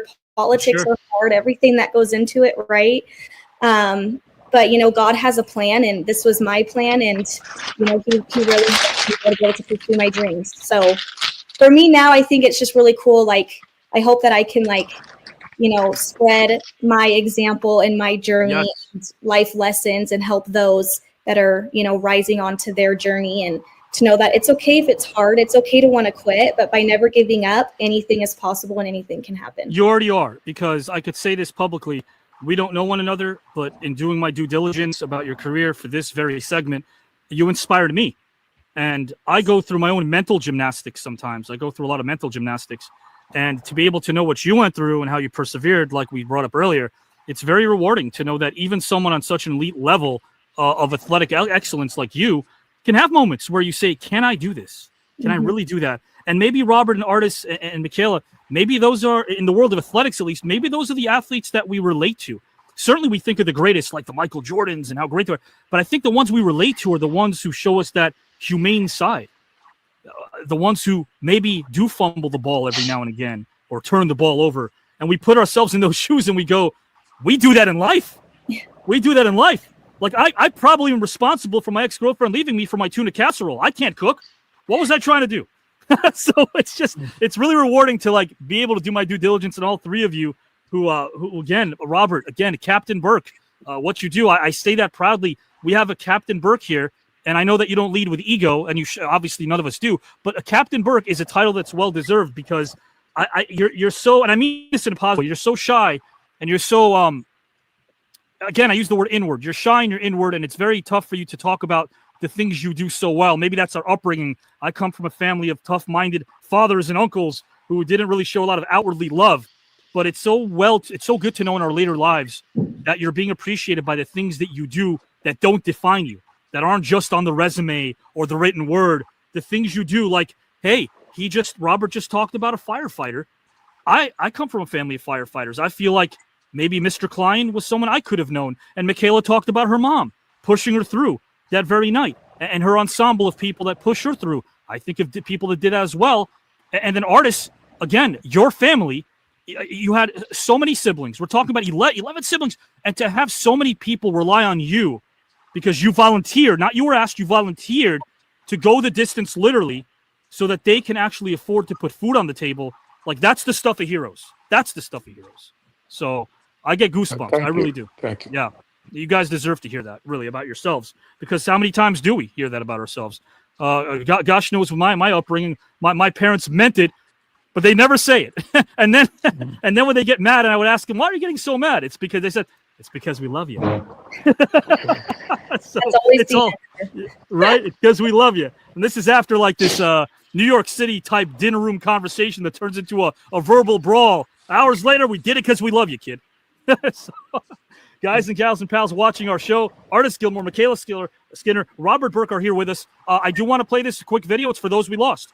Those who are in this celebrity tournament who we've lost, who have passed on to a better place. We'll stay on screen for that. It's a very quick video. And then we'll move on to topic number 2. And then we will call it a evening, guys. This is a memorial tribute to those that we have lost. of options for Gallagher. More underrated than why?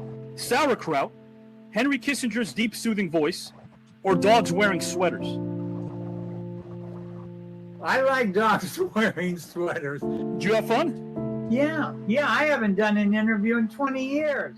The great Gallagher. Mr. Sizemore, first name Tom. How are you, my friend? I could turn the volume lower if you'd like next time. If you'd like me to do that, Tom, I could do that. Wow, that was something else. I don't know what I can do now. Oh, please. That was terrific, man. Thank you, my friend. I appreciate that. And what, as charming as a guy that you are, man, and as honest as a guy as you are, and as down-to-earth as a guy as you are, you played a character that isn't so down-to-earth named Scrooge in college. You played Scrooge. And of course, I feel like a thespian should rely on their instinct. Do you feel like you rely on your instinct a lot as a storyteller as well? I mean, playing Scrooge at that young an age was, when I think about it now, I only way I could have done it is I was relying on my instincts. You know, I could have done it any other way. Okay. More underrated than why? Unicycles, Italian men named Skippy, or sophisticated dinosaurs? What? More sophisticated dinosaurs? Yeah, is that? I want to say the sentence. Italian men named Skippy. I just want to say. Yes. Yeah. Italian men named Skippy. I just want to say the sentence. Italian men named Skippy. Yeah, something you'll never hear. Yeah. Did you have fun? Did you have a nice time? I had a great time. It was ball. Yeah, man. I want to do it again. This is great. I just think it's going to be, a lot of fun for people. I don't think people like this on the air. I don't think really. No, there isn't. I just think it's going to be I'm very interested in how people respond to it. Because I know it's going to be interesting and see if people tune in and stay tuned in. And I really hope they do. And I'm all yours, bro. Let's go out and make this work. All right. I'll talk to you soon. Okay. Bye. I teach a workshop, and one of my students finally said about my class about iambic pentameter. He finally said, I got it, and he was excited. And it was both his elation and those 3 words that make it worthwhile, right? Amen. You got it. But I think I've got to have equally passionate people involved in the production of it. That passion will override any reservations anybody has as to the show's potential for entertainment or education.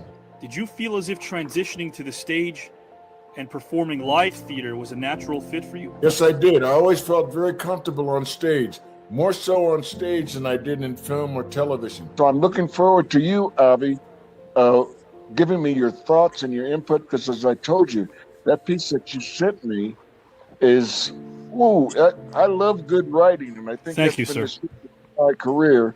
And this is a beautiful piece of writing, as I said. I'm referring to the piece that you wrote me.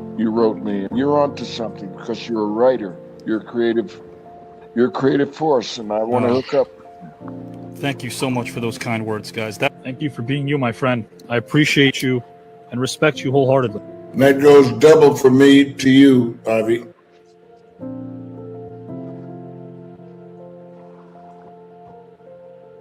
There's Papa Klein. You guys would have liked him. He was a gentle giant. No BS kind of a guy.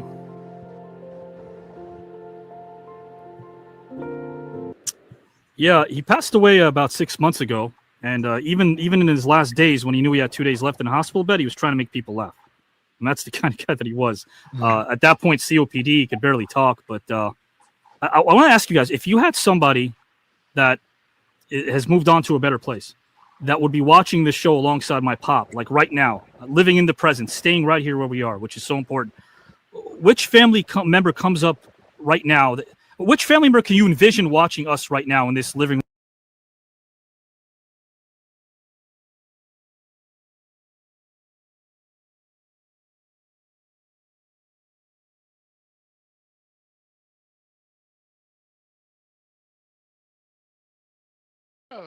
Absolutely.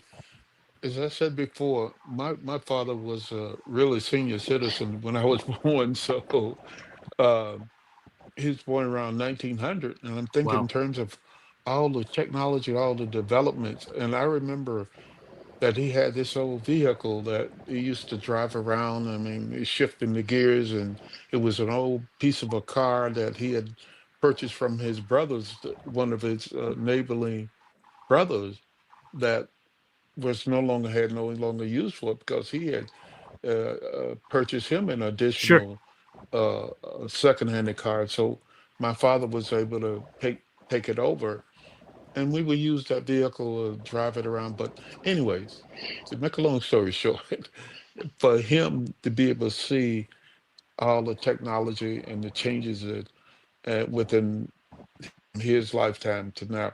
And there's another story I remember. Sure.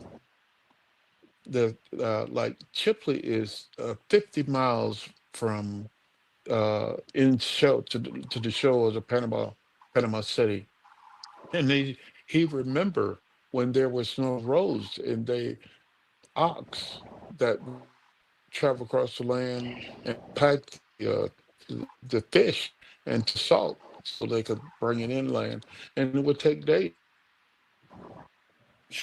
So the technology. Yeah, it's something our parents probably couldn't fathom, our forefathers, to see this. Just, you're right, just seeing this. And Artis, I know that hopefully tech resolves itself. It's not your fault, of course. Thanks for the in-between part of this story. I love the in-betweens. That's how we get to know the people we're speaking of. Robert, anyone you think that you lost would be enjoying this this living room style conversation the four of us are having? They would enjoy the three of you, but not me. And that would be my mother and father. I come from a culture where you don't tell people anything. Right. Don't tell them your feelings. Just say nothing. And that's the truth. Say nothing. I remember when we were young and we would go to someone's house, my brother and I, and they'd say, oh, we have 400 hamburgers left over and 300 hot. Would you like one? Nope. Right. We were brought up, don't take food in someone else's house because that's the signals that you don't have food. I was like, oh my God, it's 1973. We're past this. Let's just. I couldn't sleep over someone else's house because, well, you have a fine bed in there yourself. I got to ask this though. I'll regret if I don't ask this. Did you find yourself as a parent kind of doing the same thing years later, or not really? No. Okay. No. I was about breaking the chains.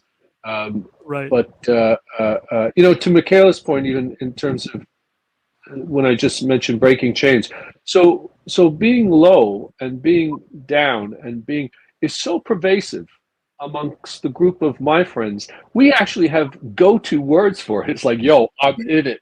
Really? Right. Yeah, I'm in. We don't have to use all those other words. I'm in it means I'm being serious. I'm not feeling well. And when you can be helped get through those times, those are the days that the champions are made. Not when you increase your record or you increase this or your time or your routine, or it's on the days when you can get through those. Those are the days that the champions are made. And I agree with that. It's at every level and every aspect of life: motherhood, friendship, being a wife, being a son. It's everything, and it's always going to come and go and cycle around and come back and leave. And so life is like this. It's like this roller coaster ride. But I think being open about it. But to your question, what family member? Not mine. But I tell you one thing about my mother. Think in terms of like Mrs. Doubtfire, but like older even. and I would bring somebody into my house and I'd say, hey, Ma, this is Joe. Joe's from Kazakhstani Manny Henny, and that's where he's from. Right. And my mother would always say the same thing. She'd always go, oh, I understand they're wonderful people. And I'm like, how would you know about this? Like, you have no idea. So no matter who you were a wonderful person. I thought that was always such a funny quality she had. That's such a great quality, yeah. A beautiful quality. Yeah. There's a whole bunch of people in heaven or in the ether, somewhere looking around, going, "Up there he is again." Yep. But hopefully, no. I'm not hurting anybody. I hope so. That's all. Not quite the contrary, man. You're helping a lot of people, and I appreciate you.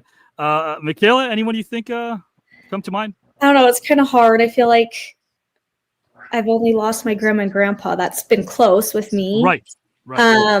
But also, Robert, thank you for what you said. I always thought gymnastics was hard, but giving birth and being a mom is 1,000 times harder. Oh my gosh. But yeah, I love being a mom. It's seriously the greatest gift in the world. Like, an Olympic medal is pretty cool, but the title of mom it's just the best. But I mean, I would probably just go with my sister Misty. Like, I hope, like if she could be watching this right now, she could feel that, we love her. We wish she could be here. Like, I would just love to, I come from a big family. I have 13 nieces and nephews. Well, 12. Charlotte makes 13 on my side. And my siblings were all very spread apart in age because my mom had a hard time getting pregnant. But I love my family. I love my siblings. We're all very close. And it would have just been really awesome to have her in our lives. And I hope that she felt that we love her and she could feel us today. So, well, you know what? I think she will. And years ago, when you continue with gymnastics as a youth and you reached level 8, which at the time was the highest level that your gym offered, you've reached level 10 of humanity. And we could just see that right now. And I appreciate you offering that part. Because, a lot of people might think, well, it's easy. It's not easy sometimes. I mean, that's why I kind of dub this place a place where strangers leave as friends, because there's this trust that we have to have in each other. And yet here's the cool thing about 2025. We're doing it through a device. The old days, I would have a beer with a friend and we talk after work about trials and tribulations. We throw one back. And now we're doing it through a device. And there have been so many great instances of people who've been on this segment or on the show walking away as friends. And I just love that. I have the best seat in the house, just witnessing your humanity. It's a great thing. We're about to end with our topic number 2. This is a very brief game that we play called I'd Pay, because it's the levity portion. And then we move on to topic 2, which Robert Burke will be the first to tackle our final topic, which is our second one. Here's the game I'd Pay. For a little levity, I'm going to give you guys a trio of options that are, of course, nonsensical. Of course, they're goofy, but why not? They're supposed to be. So, starting with Mr. Robert Burke, if you would pay to see the following and why, which would they be and why? Which one would you pay to see and why of the following? Rocky Balboa as a neurosurgeon, Seinfeld as a correctional officer, or Rambo as a talk show host?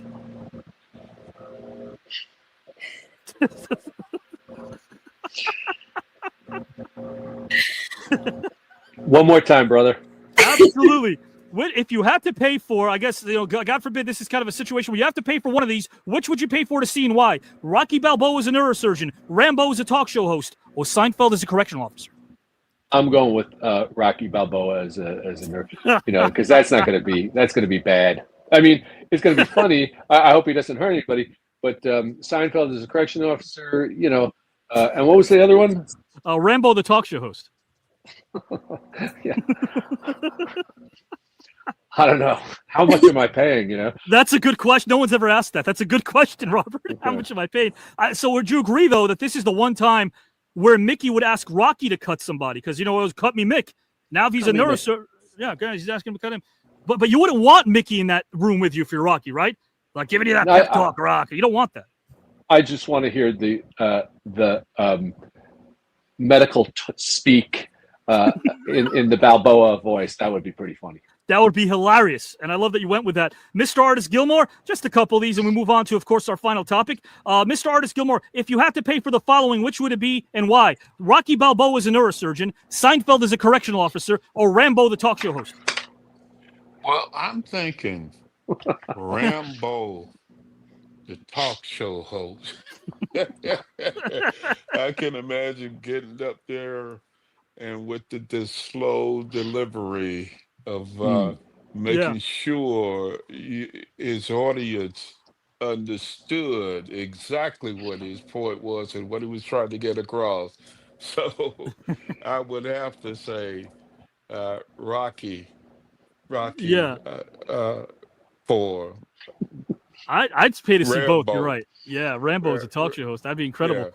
Yeah, and that studio audience better be on their game. That's why they better be on their game. There's no doubt about that. MyKayla Skinner, 3 options. Rocky Balboa is a neurosurgeon, Rambo is a talk show host, or Seinfeld is a correctional officer. Can I take a pass? Yes. I don't know any of these people. What about how about Rocky? Is your husband a fan of Rocky? I always ask this question because I'm such a Rocky nut. Hey, Jonas, are you a fan of Rocky?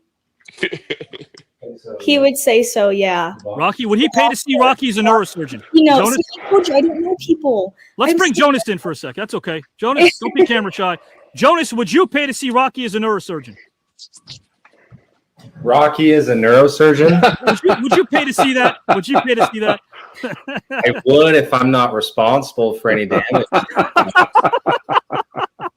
That'd be fun to watch. Yeah, it'd be fun to watch. Absolutely. From that operating room in the sky. Sure. We got a couple more, and then we are moving over to topic number 2. Mr. Robert Burke, I'll rotate it out to you, my good friend. Which would you pay for to see and why of the following?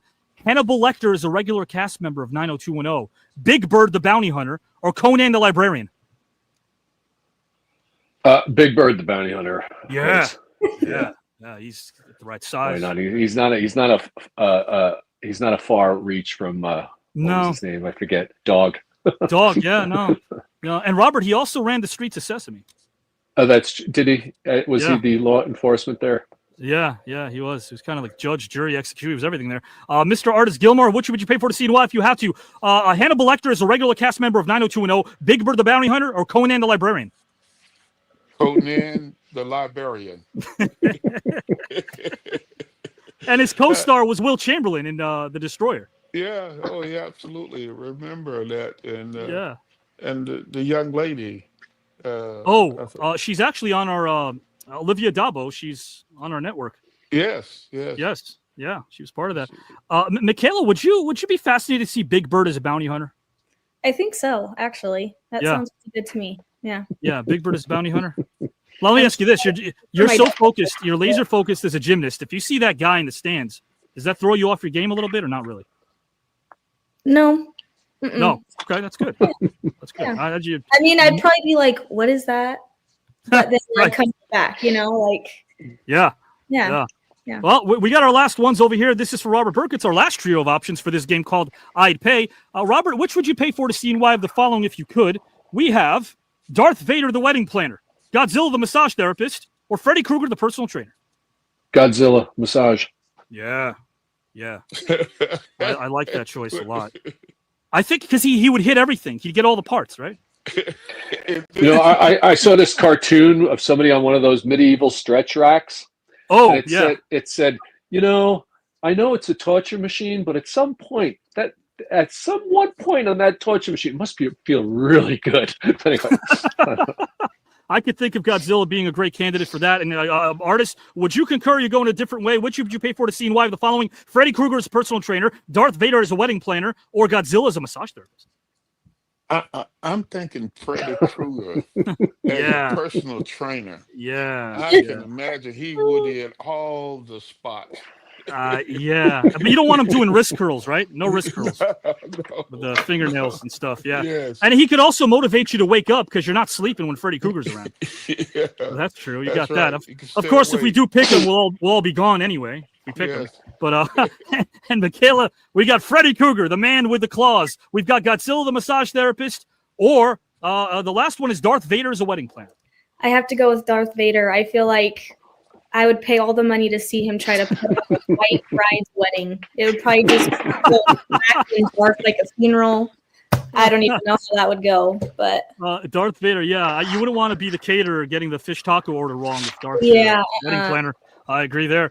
Guys, we've transitioned lovely from this particular game called I'd Pay to our final topic, which I will read to you right now, loud and crystal clear, I hope, to Mr. Robert Burke. Our final topic, it's called Stand Up. Oftentimes, we wrestle with the notion of speaking up when we know what the consequences might be.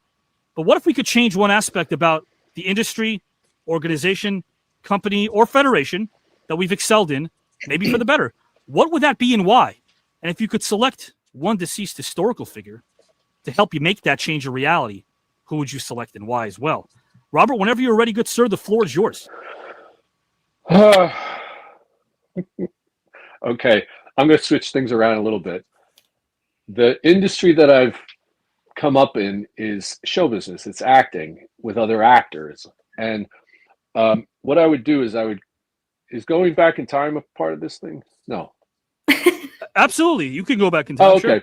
So I'm taking one of my cop buddies that I have that I grew up with. Everybody became a policeman. And I'm going back in time to the Ford Theater and I'm arresting John Wilkes Booth before he can shoot Abraham Lincoln. And I'll tell you why. Because I think if Lincoln had been able to serve out his second term as president that things might have been a little less filled with pain and struggle.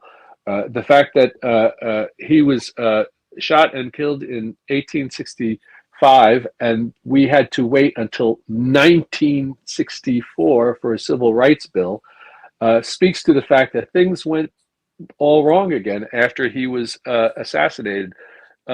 His vice president was a man named Andrew Johnson, and Johnson just threw out all of the steps and the goals and the achievements that were on the way. Hopefully, we fought a civil war in this country, and then all of a sudden it didn't really mean that the advancement of African American people. It just all went by the wayside. The Klan came up, and so a lot of the restoration work that Lincoln, I think, would have done that got thrown out by his vice president. So if you take care of John Wilkes Booth and you allow Lincoln to survive, then I don't think we would have had to wait as long for a civil rights bill for 100 years before, let's get back to this again. I don't mean to be glib or flip or funny, but certainly I think things could have been different had that president not been assassinated at that time. Yeah, that's so funny you brought him up. I had no clue you were going there, but Andrew Johnson did the same thing that Lyndon B. Johnson did 100 years later. Because if you remember, Robert Kennedy wanted to only train the ARVN in the South Vietnamese. He didn't want to fight alongside them. He wanted us to train them. And then, of course, Lyndon B. Johnson got the memo because I guess once JFK turned on the military-industrial complex, LBJ got the memo, and he was warned by Eisenhower. Eisenhower told him, he told Kennedy, don't ever turn your back. But, I mean, how could he not, though? Bay of Pigs, 61, he was told he was training, that we were training a bunch of Cuban refugees. We weren't really training them. They were cab drivers, they were lawyers, they weren't really. And then they were kind of led to slaughter in 61 at the Bay of Pigs. And since that fiasco, he goes public and says he will not trust his military ever again.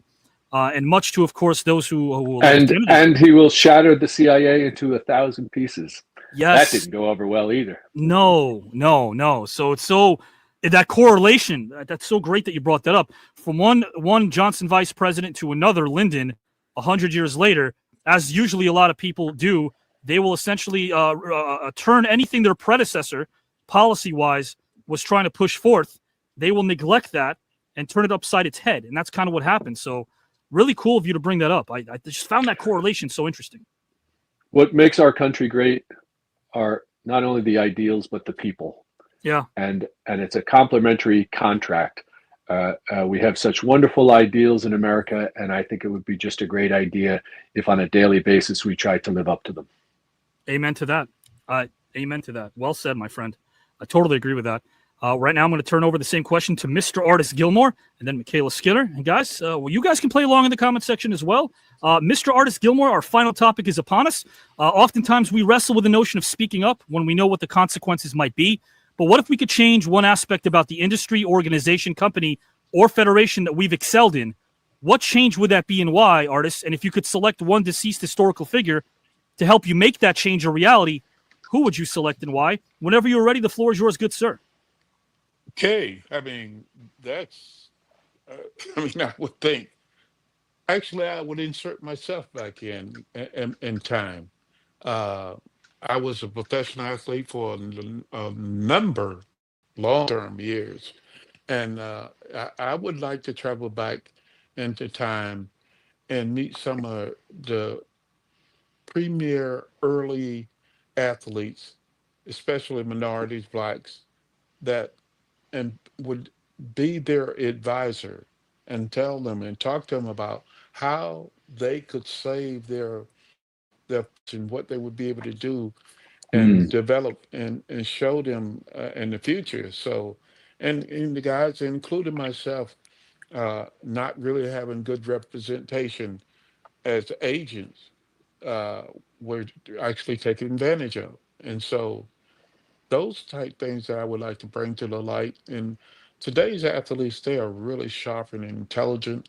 They make an awful lot of money, and they've got great people to work with them. But I would have been able to go back in the early times and speak with some of those individuals and talk to them about how they would be able to put things in perspective for their future and for their future generation of family. That's beautiful. And I think of Oscar Robertson and Jerry West. And I also think of, he's no longer with us, Tommy Heinsohn, who a Boston Celtic legend who became an announcer later on. There was the 62 All-Star game. That's when they threatened to strike. They boycotted, and they were trying to convince the owners to come to the table and put some type of a pension together for the athletes. And it got that become a very intense situation. You know, the players were really, I've heard a number of them express themselves that they were very tense, and they was concerned, you know, Jerry West was part of that group, and that they would be shunned and never allowed to play the sport again. Right. And of course, they had that television time already set aside. And that put pressure on the owners at that time. And of course, the guys were really frightened and was afraid. But when they told them, it says, listen, we'll negotiate it another time. We'll talk about it. So you guys come out and play. We'll talk about it. And eventually, you know, things roll on. And it was a while before it was settled and was able to move forward. But I think that was certainly the first steps. Yeah, I think the only representation they had was Fleischman. Fleischman was around back then, and you're right. Larry Fleischer, Larry Fleischer. Yeah. He was around back then. They didn't have much, but like you're right. They could have put it all on the line. Elgin Baylor was talking about how when he was winning basketball games in Minneapolis before they moved on to LA, he was being cheered like a hero. And when they lost games, forget about not being able to eat. He wasn't even able to get gas if he was trying to get gas locally. No, they would literally turn off the lights and not allow this man to get gas. And people should know this. It's hard to stomach like the real horrors. If you guys are a fan of horror films, then just take look at our history books. A lot of horror there. You look at Bill Russell. Bill Russell was taking the Celtics. He's got more championship rings than fingers. We lost him recently, but 11 championship rings. And there was one particular summer in '63 where upon celebrating a title, he goes home, and it's hard to say this, to find out that fans had defecated on his bed. In Boston. Fans in Boston. The people he was bleeding for and sweating for. And this great human being, my God, when people asked him why he didn't want to go to Boston to see his jersey get retired, that was the reason. That was the reason. And to overcome what Artis has overcome, these stories, I wish our younger generation of players understood that you not only paved the way, but you made history. You're the one that changed history. You guys were able to stand up for something during the civil rights movement that Robert brought up earlier. You know, when I think of the Jim Browns, the Lou Alcindors, who did that before he was known as Kareem Abdul-Jabbar, the aforementioned Bill Russell, I don't like it how people say, well, wait a minute, an athlete should just shut up and dribble a ball. Well, if that's the case, why do people get so mad when they complain that the athlete has a platform? Which one is it? So if you count your money, all you care about is just that, is the cash, if you don't say anything. But then when you have a platform to use and you're actually speaking about something as a human being, not an athlete, then you're not allowed to? Why? I am. I'm allowed to. So should another human being who happens to be an athlete, not an athlete, human that has it. Do they shut up and dribble and not say a word? Or do they say something and get lauded and chastised for actually maybe, just maybe, hurting their public portfolio by saying what they believe in? So, Artis, it's kind of twisted, isn't it? Yes, and making a difference. You know, if you're willing to stand up in representation and acknowledge that situation, and whether it's to allow somebody to move in the appropriate right direction, then yes, absolutely, you should acknowledge those facts. I 100% agree with you, my friend. I was an artist. I don't know if I mentioned this to you before, but I wasn't allowed to talk about the Buffalo Soldiers when I taught U.S. history. Yes. I brought in Diane Nash, who's a freedom writer. She's still alive. When I introduced her to my assistant principal gave her one of these, a head nod. I told her, you should be ashamed of yourself for giving someone like Diane Nash a head nod. It's a disgrace. That's when I left the education system. I said, oh, there was also this tidbit. My AP, my assistant principal, looked at the blackboard and said, Avi, you spelled Douglas and Frederick Douglass's name wrong. I go, why? She goes, you put 2 S's. I go, it had 2 S's. That's how Frederick Douglass spelled his name. I knew we were in trouble then. I really did. Oh my gosh, sad state of affairs. But thankfully we have these platforms where you guys are doing such a great job educating any age demographic that's listening. MyKayla Skinner, I will ask you the final question as we'll close out the show. Oftentimes we wrestle with the notion of speaking up when we know what the consequences might be. But what if you could change history? What if you could change something about the industry, organization, company, or federation that you've excelled in? What would that change be and why? And if you could select one deceased historical figure to help you make that change a reality, who would you select and why? Whenever you're ready, my friend, the floor is yours. Okay, this is kind of going back to the schooling system. But I obviously excelled as a college athlete at the University of Utah. But something that's like really been really hard for me is the school part. So I have a learning disability and I was born dead. My mom was rushed into the had to have C-section, and I was out for about 8 to 10 minutes, and they ended up like reviving me. And they think because of this, it had caused me to kind of have a learning disability. So I have a hard time with memorization, learning, taking tests, interpreting things. It's just always been really hard for me. And so I had a really big fear of going to college, even though I really wanted to pursue my dreams as a college athlete. But it was really terrifying because I could barely get through high school. They'd put me on an IEP, and sometimes, you know, I needed to ask for a study guide for a test. And it was really hard because they'd give me the study guide. I would study it. I would do really well, felt really confident going in. And then I would take the test and I would fail. And luckily, because I was on an IEP, I got to take the test again.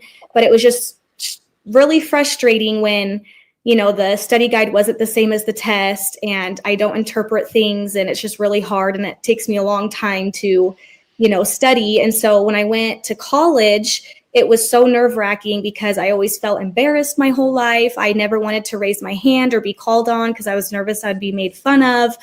I didn't want to work in group projects. And so I, you know, kind of would want to go and change the schooling system to be where you didn't have to learn just one way. Like it was hard, you know, finally finishing high school and then going to college and like, oh, you have to take all the gen eds again, math, writing, English, history. And I was like so excited to be done with those. And I was like, no, I have to take these again. I wish we could kind of just like go and pursue our college degree. So I went to school for sports broadcasting is what I wanted to do. And they didn't have like a direct route for that. So I had to do like journalism. So I did a lot of journalism stuff, which is somewhat similar and helped a lot, but I never really got to like dive into my career. It's more just, oh, when you graduate, you just kind of learn from there. You're starting from scratch and you just got to build. Where like, I guess, you know, if you're a doctor or a lawyer, you know, you really have to take specific classes to get to where you need to be. But I kind of wish that, you know, it was less dependent on tests and more on effort. You know, maybe people that are like me, maybe less books and more visual learning. So everyone can kind of have a chance to succeed. So that's kind of my thoughts for that one. The person that I chose to kind of help guide me, I chose Jesus. Sorry, I'm very religious. And so when I thought a lot about this one, Jesus came to mind. And, you know, to clarify, like he did die, but, you know, he still does live. And I would choose Jesus for a lot of reasons. You know, first of all, he means the world to me, and I would be able to get to know him better and work with him on something that, you know, I'm very passionate about. You know, it's crazy that things that he taught, you know, 2,000 years ago are still around today, which is amazing. So I think, you know, he would be the perfect person to reform the education system. Something that I love is, you know, Jesus also cared about people individually. And, you know, he said, if 100 sheep, or he said, if you have 100 sheep and lose one of them, you should go after the one. So We know he would understand everyone that, learns the same way. And we need to make sure that, everyone that's lost can succeed. So anyway, I just think he'd be the perfect person to help guide me in that direction. And, he loves everybody and hopefully would make my life a little easier in the schooling system. But That's incredible. And I talked about relatability. I know there's so many people out there that are listening and going, wow, MyKayla's like me. I went through some of these academic issues and kept persevering. And I just think that's so relatable. But what I really think it goes beyond, I'd rather be open and present and mindful and helpful to someone than know things. Like, I'd rather do that, because when it's all said and done, I don't think we're going to remember the people that knew it all, but we're going to remember the people that were able to bear it all. And I give you so much credit for being able to really bear it all. And, just to let you know, because a little moment of vulnerability, the reason I got into screenwriting professionally, look, until Richard Donner discovered me, I was an independent writer. Donner was great. He had directed Superman, Lethal Weapon, Goonies. He was a great guy. Richard Donner, he had a good belly laugh. I miss him. He was a mentor. But as I told him, he asked me, why do you write? And I told him right away without thinking, I said, I write and storytell because I'm broken. I'm broken in a lot of pieces, and storytelling gives me a chance to sort of reconfigure those pieces into 1,000 different things that are positive for people to watch so that they can maybe live through my journey. And every trauma I've endured can turn into something creative. So when people tell their kids, don't pursue the arts, like when I told my dad, hey, I want to become a professional writer, he said, you want to write? I'll write something for you. Give me a piece of paper. And then I gave him a piece of paper and a pen. And in capital letters, I take that paper back and it says, don't do it. Be practical. That was my dad. What are you doing? Robert Burke, a story you told about your dad the first round was kind of similar about you want to be a what? You want to be an actor? They just didn't quite understand what that was like. But I think what all three of you have done is you've turned your feelings into this bouquet of flowers, because as artists, you've turned whatever you're feeling into a bouquet of flowers, and you share that with people. And that's what touches them. I think beyond the points and beyond the recognition and the awards that you guys have a slew of, it's your humanity. So I thank you guys for being here. I thank you for carving out your time to be here with me. It means a lot to me. I don't lose sight of that at all. And is there anything I would like to do a solo layout for Robert, just to maybe give our viewers a quick word of motivation? Solo layout for Robert, then for MyKayla and Artis. But before I do that, Robert, anything you'd like to tell Artis and MyKayla? Yeah, I'm honored to be here with people like yourselves. I'm never going to be a basketball player like Artis. I'm never going to be a gymnast like MyKayla. But what we represent is showing up. There's a lot of showing up. Your gym under all these conditions, artists, on the court during all types of conditions, political, weather, showing up. And I once heard, we didn't show up to do our best. We showed up to do better than our best. And being a professional is maintaining that level of being your best or exceeding it. And the sacrifices and the price you guys have paid is so inspiring to me. So it's an honor to be here with you. Thank you. Beautiful. Absolutely beautiful. Mr. Artis Gilmore and MyKayla Skinner. Please, guys, don't go anywhere. MyKayla and Artis, I'm going to put you back for a minute, give you a solo layout as well. Artis and MyKayla, guys, I'm going to bring you back in just about a brief minute. But Robert, my friend, taking these off because, hey, listen, just looking at you eye to eye, my friend, thanks for being here. Thanks for, as you mentioned, showing up. My question for you is, I guess it's a real simple one. Did you have a nice time? Oh, Avi, listen, I was going to try and start the whole thing with my, I hadn't known that your dad had passed away. And I'm very sorry about that. I know how that is. There was an actor, he was on Broadway. He was doing Phantom of the Opera. I can't remember his name. But somebody said to him, they said, oh, it's terrible that your father wasn't here to see your success. And he just simply, very quickly answered, oh, I should think he does. you know, and that's the way I feel always. My father never saw anything that I did really, but your dad is, you know, we understand, man, in every breath we take and every beat of our heart that these people are here, and you know, we honor them. So I always have a good time. Thank you so much, my friend. I really appreciate you. And any kind words of motivation to our viewers during tough times they might be going through, my friend, the floor is yours. Oh no, just, you know, one foot in front of the other. If you're going to have success in life, if you're going to have hope, put it in your feet. You know, put it in your feet. Show up, and things will work out. They always do. You're not brought this far in life to just be dropped. You know what I mean?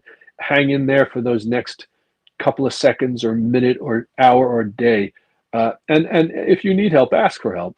It's 2025. The answers are here.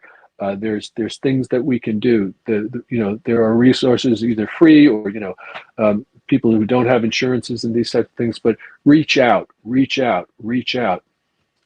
100%, my friend. I want to tell you this before you depart. I respect you for being so very real and so very warm and so very present, no matter what it is that you do. That doesn't just show up through your body of work. It shows up when you show up. So thank you, my friend, for being you. Thanks for having me, Avi. Have a great one. Thank you, Captain Burke. I appreciate you, my friend. Thank you for carving out time for us on this day. And now I want to bring in Mr. Artis Gilmore and then MyKayla Skinner. Artis, my friend, as I've officially let my hair down during during this heat wave we're experiencing over here, which I got to tell you, I love it. As my dad would say, it's all right, Avi. It's going to make a man out of you. But we didn't sleep with air conditionings on purpose, and I didn't know why. We were doing okay, but he was just, I don't know. To this day, I actually do know why. I think he did that because he said, I went through something that I want you to go through, and you'll understand why later on when you become a parent. That makes sense, right, Artis? Absolutely.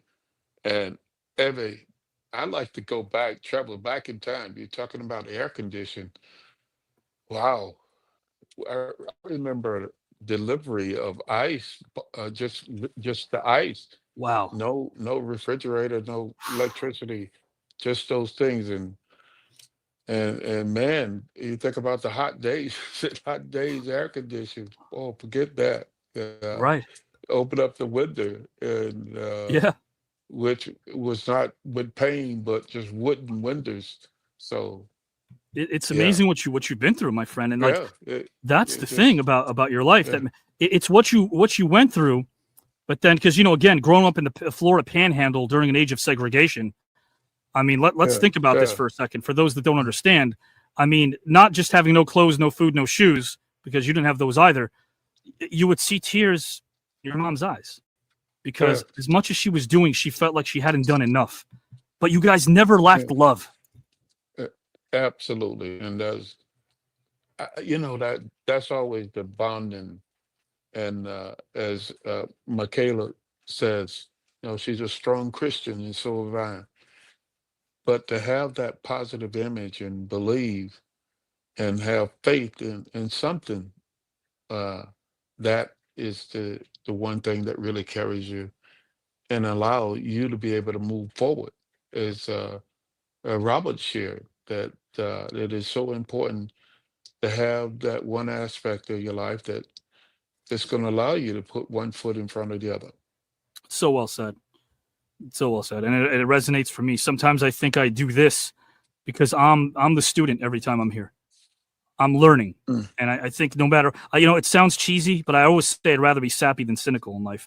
But what I earn is what I learn.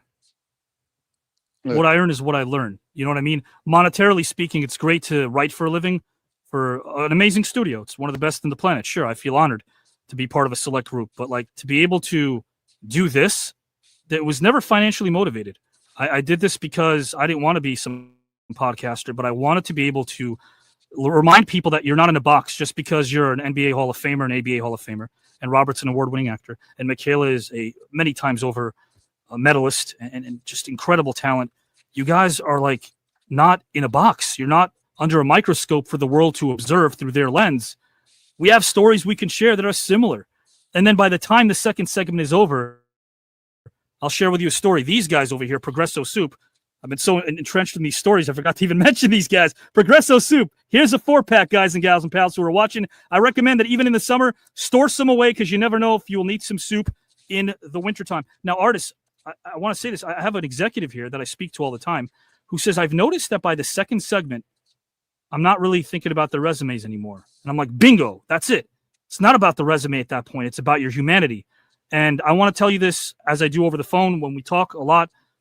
It takes 5 seconds to realize how patient you are, how understanding you are, how empathetic you are, how you listen to other people, how you bring them up to here, which is pretty rare because you're 7'2", but you still bring them up to your level. And you do it with such shrinking man now. You do it with such ease. And I just want to tell you that I'm proud to call you a friend, and I'm honored to get to understand and get to know your humanity, my friend. Ivy, thank you so very much. It's been and just a joy and a pleasure and just a thrill to be here and to listen to you speak, man. It kind of remind me of one of my friends was share about the Tip O'Neill, the Speaker of the House, and Sure. what a smooth voice he had. And you, that image, Avi, just your voice and the way you project everything and share with your heart and Thank you. soul. You got an incredible gift as well. It means a lot to me. And I think our audience would probably think differently if they heard me singing in the shower. I'll never do that. That's the best place for me, in the shower. You know, you get that nice echo in there, and you really it just drowns out all the bad noise. That's true. I'm getting better at it. I'm getting better. I promise you, Artis. I'm getting better, my friend. My friend, speaking of getting better, thank you so much for what you do and making the world a better place. I can't wait to talk to you again. We're going to talk to Progresso pretty soon as well. And also, please, Artis, I want, if you don't mind me saying this, championing what you do, autistic children, and something you stand for, and being able to do something for the voiceless speaks to me also. And I really thank you for that. Well, thank you very much. I mean, just incredible to be there and watch and participate with these kids and how engaging they are and how they're developing towards being a long term. When I say long term, in the future, being able to provide for themselves. It's just a process to be there and participate and be a part of. Yeah, and we could learn so much too. We could learn so much. Yeah, and of course, my grandson is there. Yes. At this location, and I watch him grow up and the positive changes in his life. How old is he, Artis?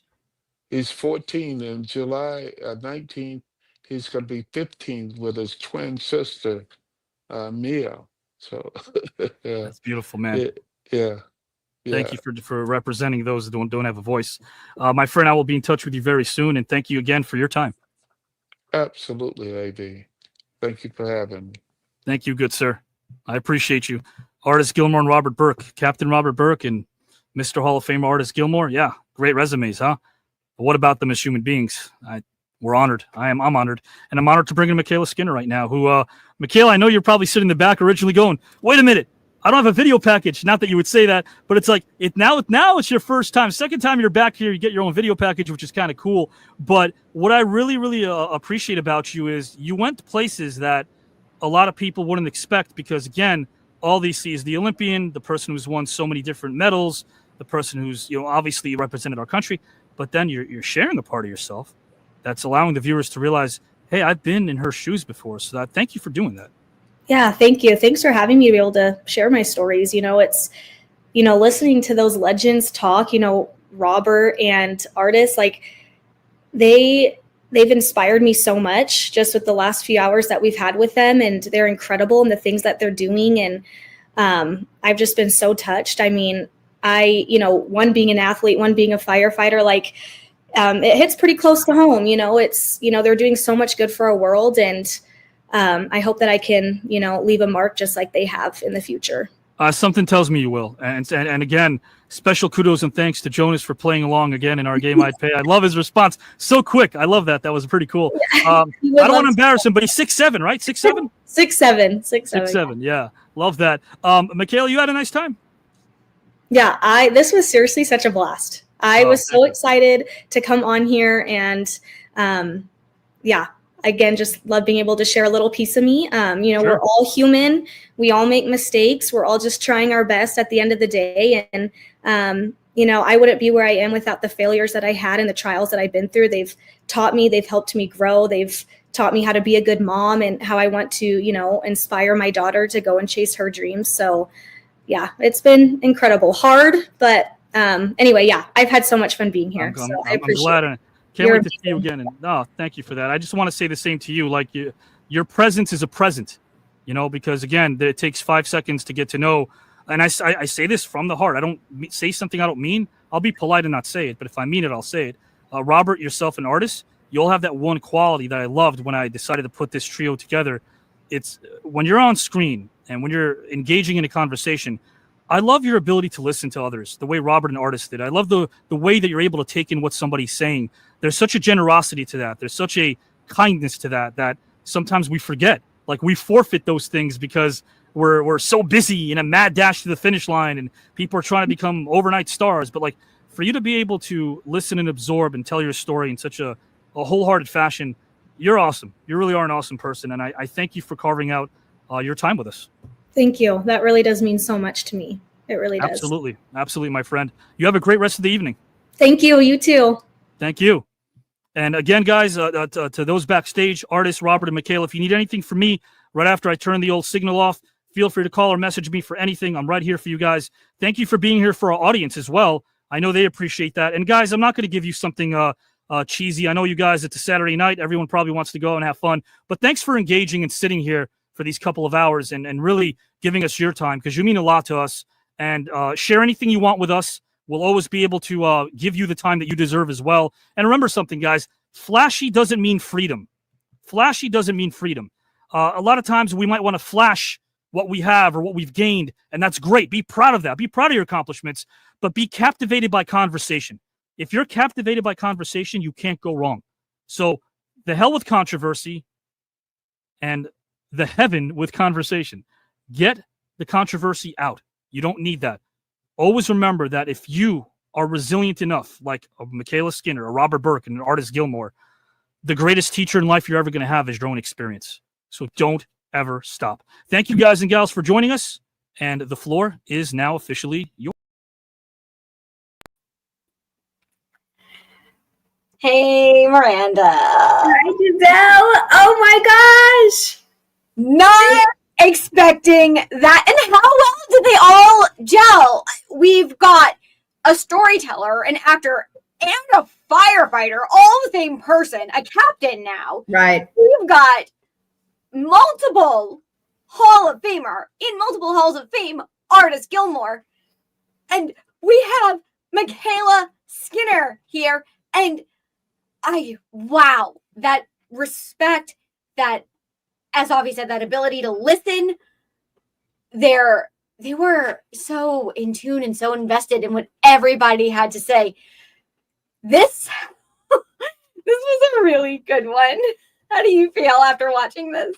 I know. I was so surprised to see MyKayla. Of course, my guesses are never right, but I was pleasantly surprised because she did such an amazing job. I really respected the vulnerability that she showed with sharing her stories.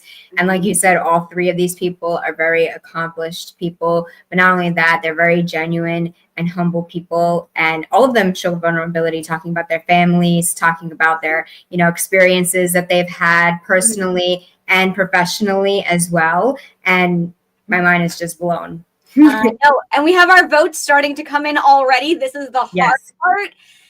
2 are moving on. 1 is being eliminated. And Miss Skinner has a lot to overcome because she began this match negative 12 points, bypassing 11th hour, heading straight into round 2. Angel Torres, right there, voting for MyKayla. Thank you so much. MyKayla was boss. I can agree with that. I'm not gonna let that say if that's the way I'm heading or not. But hey, yes, it's going to be a tough one. Joe, the night has been filled with key moments. It's not going to be hard for me to pinpoint comments made in here because they all did an excellent job. They did. I was blown away by the conversation. Oh, classy time. Super great answers, Robert. I'm voting for him on topic 2. Awesome. Let us know what you've got for topic 1 as well. Time. That would be amazing. I think we all like the blue jacket, but yeah. The blue. Julio, MyKayla was beyond incredible. Julio, let us know. Thank you, Julio. Yes. Vote, because we need to know if that's an official vote, please. And thank you. But yes, it was. And how gutsy is that to come in with these 2 seasoned veterans, these 2 people who have been in this competition already, and jump right in. So cool to see. Miranda, why don't you take Julio's vote here? Topic 1, I got MyKayla by a landslide. Topic 2, I got Mr. Burke. Ooh, thank you. Topic 1, Robert. Topic 2, MyKayla. Thank you, guys. Keep it coming. Keep it coming. Yeah, no, we appreciate all of these votes, and get them in. If you haven't seen somebody vote yet, tell your friends, tell your family, get these votes in. Everybody in the comment section. Please do that. That is awesome. We appreciate you all so much. And your comments throughout were so great. Eric, here are Eric's votes. Topic number 1, Robert, and topic number 2, MyKayla. Thank you, Eric, for that. That is great. Thank you for voting. Tell all your friends you haven't voted yet to get those votes in. Miranda. Yes. Are we ready for our votes? Because I took so many notes. So many. I don't know there yet. But what about that conversation they had in between topics? All 4 of them on the panel discussing who would be there, who would be watching the show in heaven with each other or in the afterlife or looking down upon us or whatever your beliefs are. Like, who would be watching that's past? Like, that's such a cool conversation. That was cool. Sorry, I got ahead of myself. I was looking at my notes. And I was like, oh my gosh, there's so much to talk about. I really, really appreciated. Hi, Chinny. She's voting for Robert. Welcome. I really appreciated that because I was thinking, usually when Avi mentions, something or other, I always think to myself, who would be watching or who would I choose for this or whatever the topic is. I always think of that. So I was thinking about who would be watching. It's a really good question, I think almost anyone can appreciate this. To be honest, I think this is for everybody because there's a variety of topics. There's a variety of, different. Joe Ristastic, oh, I love that, says topics 1 and 2 are MyKayla. For me, I was shocked. Miranda Giselle, she brought it. Yes, exactly. That's so true. She absolutely did. So thank you for that vote, Joe. And again, if you haven't got your vote in. There we have already. Sarah is agreeing with time. Allison says I vote MyKayla for topics 1 and 2 also. Oh, great. Thank you for getting your votes in as well. That's awesome. Keep them coming. We see a lot of you in the comment section. So I think this is for really everybody because there's so many different people that are attached to this. I finally got risen to reach the top. I vote Robert Burke. Okay. For which one though? Topic 1 or topic 2? Or overall, do you vote Robert Burke? Both topics. That's a good question. Both topics. Both? Okay. Great. Yes. Thank you, Allison. Yeah, keep reminding your friends in there. Who haven't we seen votes from yet, Miranda? Eric, yes, we got yours. Topic 1, Robert. Topic 2, MyKayla. Thank you for that. Thank you, Eric. Thank you. Yeah. I can't really remember, but whoever did not vote, please vote right now. Thank you so much. Will is there. Jacques, did I see a vote from you? Oh, yes. You're watching. Will, Jacques. Did Sasson vote? I haven't seen that one yet, nor have I seen Killer Purple Giraffes or Muddy Challenge. That's a cool name too, Killer Purple. I know. Some of these screen names are really cool. And everybody has such positive and wonderful comments, and that helps make our broadcasts each and every week what they are. We went. Your people move to the next room. Loves your friends with all 3 of them. Go ahead, Miranda. That's amazing, Jacques. Very diplomatic. All of these 3 great people move on to the next round. Oh, I would love to be friends with all. I would love that too. That would be great. If it was possible, we would all love that. Because they are all amazing. I think so too. And I think tonight was again a very good lesson in strangers leaving as friends. Did you hear what Miss Skinner was saying at the end of the conversation? Just how thrilled she was to be on screen with them and so true. What everybody had to offer. And Avi speaking about their ability to listen, all three of them. Mm-hmm. Willie Wilson, I believe broken can be fixed. Yeah, that was in that last topic, that second topic we had. And I believe that too. And as Avi always says, I'd rather be sappy than cynical. And maybe that's a little sappy, and maybe that's a little idealistic, and maybe that's a little optimistic. But it certainly makes me feel good to believe that we can fix broken things or affect that change that we want. Miranda, what do you think? Yes, and I was about to say, I love what Robert said, that you need to ask for help and reach out for somebody in your life. Or even if you don't have anybody in your life, you don't think you do, there's always people out there. I'm sure Robert, dealing with all the hard times that he's dealt with in his lifetime, he probably knows there's a lot of groups out there, AA, NA, all the other types of self-help groups and stuff. It's very hard to get started on your own. But once you're out there, there's so many people that are willing to support you and to help you grow and learn. And, sponsors and therapists, I mean, they really do care. So there's people out there that will help you and will care for you no matter what. They do. They do. And I'm glad we're able to offer some of those. Conan the Librarian. Conan the Librarian is always a favorite. We're still thinking about this. Rocky is great. I think about it all the time. I'm still waiting to see Big Bird as a bounty hunter. I love I'd Pay. I'd Pay. I can't wait to play with my family. You should. That would be a really fun game. That would be so cool. Nice game night. I think so. It would definitely add something to game night. Miranda, these options in I'd Pay and these choices they have, the game tonight, I thought it was super fun. Julio, every matchup is an ensemble of incredible human beings that just exude positivity. Yes. Yes, they do. That's very true. Thank you so much, Julio. Glad I made it today. We're glad you made it too, Jude. Yeah.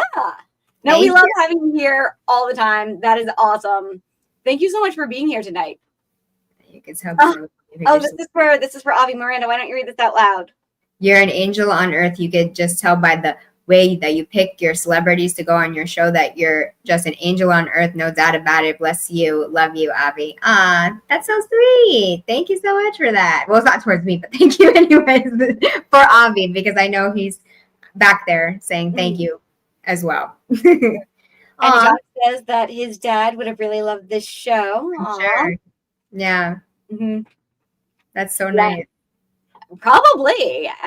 Jacques' dad was very instrumental in getting himself and his brother in that own line of work. They're a big wrestling family up in Canada, and knowing that your dad would love something that you also love is really heartwarming. Great guest tonight, Avi. Once again, you are winning hearts all over the world. Aww. That's so nice. Yeah. I love. Oh, go ahead, Miranda. Sorry, I was going to say it's amazing that we're on YouTube, so we can reach so many different people from all over the world. Even Chinny was just saying before, I think it was Chinny that was saying that she's from South Dakota, I believe. Nice. So I was like, wow, that's so cool. I'm from Brooklyn. Right? She said, thanks for the invite, guys. It's a very positive space. Of course. I hope you come back. We'd love to see you. You came late. Oh, it's okay. Thank you for being here. Well, if you didn't see topic 1, at least give us a vote on topic 2 or the game. Topic you saw. You can vote on the game Strangers too. living as friends. Totally. Wow. Yes. They did. Thank you. Fantastic. I thought Robert got the final rise. Sure. Absolutely. We got his whole though. So they were all so good tonight. This one's going to be tough. Again. Thanks, Avi. Thanks for all. Thanks, Avi. But really, I don't know how he does it. He has this vision. He sees the personalities together. He sees the combinations together. He puts them together. Yes. And then we have these incredible conversations every week, this mix of people every week. And Every it's so week. beautiful to see. Yes, every single week. I think it's voting time now. I'm so excited. Oh no. I really want to go through this because this is a lot. I love and hate this part because I don't want to lose anyone. It still feels so early. We have so much left to go, but right. It is a competition. Right. Classy says, MyKayla just took my heart on topic 1. She told me that my vote, because the fact that she made me cry, her stories with the remarkable and touching, I just touched my phone and made me cry. Aw, that's very nice. Thank you, Classy. Aw. Oh my gosh. And we love that you're here. My heart. Aw, thank you, Classy. You're so sweet. She has a very unique spelling to her name, which is really cool, actually. It's very, very cool. I like that. I love unique names. Artist is a unique name, too. I love that. And Artist is kind of cool. I have to look up the etymology of that because that is such a freaking cool name. I love it. Is it time, Miranda? I think it's time, Giselle. Oh no. It's time. Let's do it. Down. Take our hands as we venture into this deep dive. Can't wait. Should I go first or you go first? Are you ready? I am ready. Go for it. I'm so ready. So, topic 1. Here we go. Now, what I gathered from topic 1, what family member would you go back in time with to confront a historical figure that's going to make a bad decision and direct them to change history for the better? I believe that's what it was. So, Robert Burke chose his grandfather, talking about, famine. Why did the Irish go hungry? He wishes that, the people that were in charge would have created houses to help people get back to work and to, give them something, and so that they can feed their families, so that they can live, because people were trying to go to prison, how hungry they were, and people were homeless, that they were just trying to get a bed and get food from prison even. So that really got to me. Artis Gilmore chose his grandfather also and talked about George Washington Carver, how he invented all of these amazing items. He also graduated from George Washington Carver High School. I put that down because that was really interesting as well. Really cool connection. Yes. So he wanted to go back and talk to George Washington Carver. And then MyKayla spoke about, her stepsister that passed away, and pictures what it would be like if she was here with her in the stands cheering her on. Talks about Mark Zuckerberg and how she would confront him about the like button. That was very interesting for me because, social media can be toxic. Everyone's on social media for attention these days and not for, just connecting with others how it was intended to be when it was first created, especially Facebook, because that kind of started the whole catalyst of things, I believe. MySpace would never do that. So that was really interesting as well. So I think my vote goes to. This is really close for me. I mean, Artis did a great job too, but it was very close for me between MyKayla and Robert. I also loved the conversation that Robert and everyone had after the topic kind of ended, when they were talking about hunger, and then Robert was talking about his friend who would give everyone, money on the street to help them. And he was like, why not? Like, let's try to help everybody that we can possibly help. I thought that was really beautiful, and it tied everything together. So I think because of that, I would choose Robert for number 1. Aw, that's great. And hello to Gus. Thank you so much for in. I hope you're having fun at your reunion. That's awesome. Go ahead, have a good time. Watch the broadcast later. Leave some comments there for us when you get back tomorrow. That would be super great. But thanks for popping in and saying hi. We love your comments as well. Mm-hmm. Allison, yes, Avi is loved. We have such a wonderful community here at TKN. So thank you for our lovely TKN family. That's so nice. I'm also so excited because there are so many. Thank you, Allison. Oh gosh, Miranda, I love those reasons, and that's fantastic. Topic 2. Oh yes. So topic 2. Okay, I'm ready for that too. All right. So what I gathered from that was, Miranda. What would we, Giselle and Miranda, represent what I love about humanity? Thank you. Don't make me cry. I'm gonna forget my mascara. Mascara again. A reference. If you know, you know. If you know, you know. Okay. If you don't know, you'll know at some point. You'll know at some point. Oh my God, I really did just hear up. topic 2. Okay. So what I gathered from that was, what would we change about the craft or whatever area we've excelled in, right? And who do we choose from history to come and help us, and why? That's what I gathered. So Robert said that he would choose Abraham Lincoln because he was trying to help, African-American people, and was trying to help the times at that time, making everybody more inclusive. But then, things happened. He was assassinated, right? So he could have done more restoration work if it didn't get thrown out by his vice president. And then 100 years later, that's when actual change started to happen. And he wishes it wouldn't have taken 100 years for that change to have happened. It should have happened sooner than that, which, of course, that's very true. Then Artis was talking about how he would travel back in time to meet athletes and advise them to not be taken advantage of by their agents, because today's athletes know better. They make more money. They have more investments for themselves, which is also very true, and a lot of people have been taken advantage of in all these industries in general over the years. Yes, the struggle is real, Allison, very good. I like that.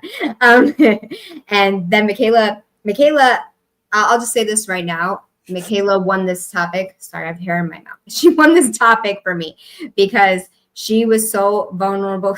I saw that too.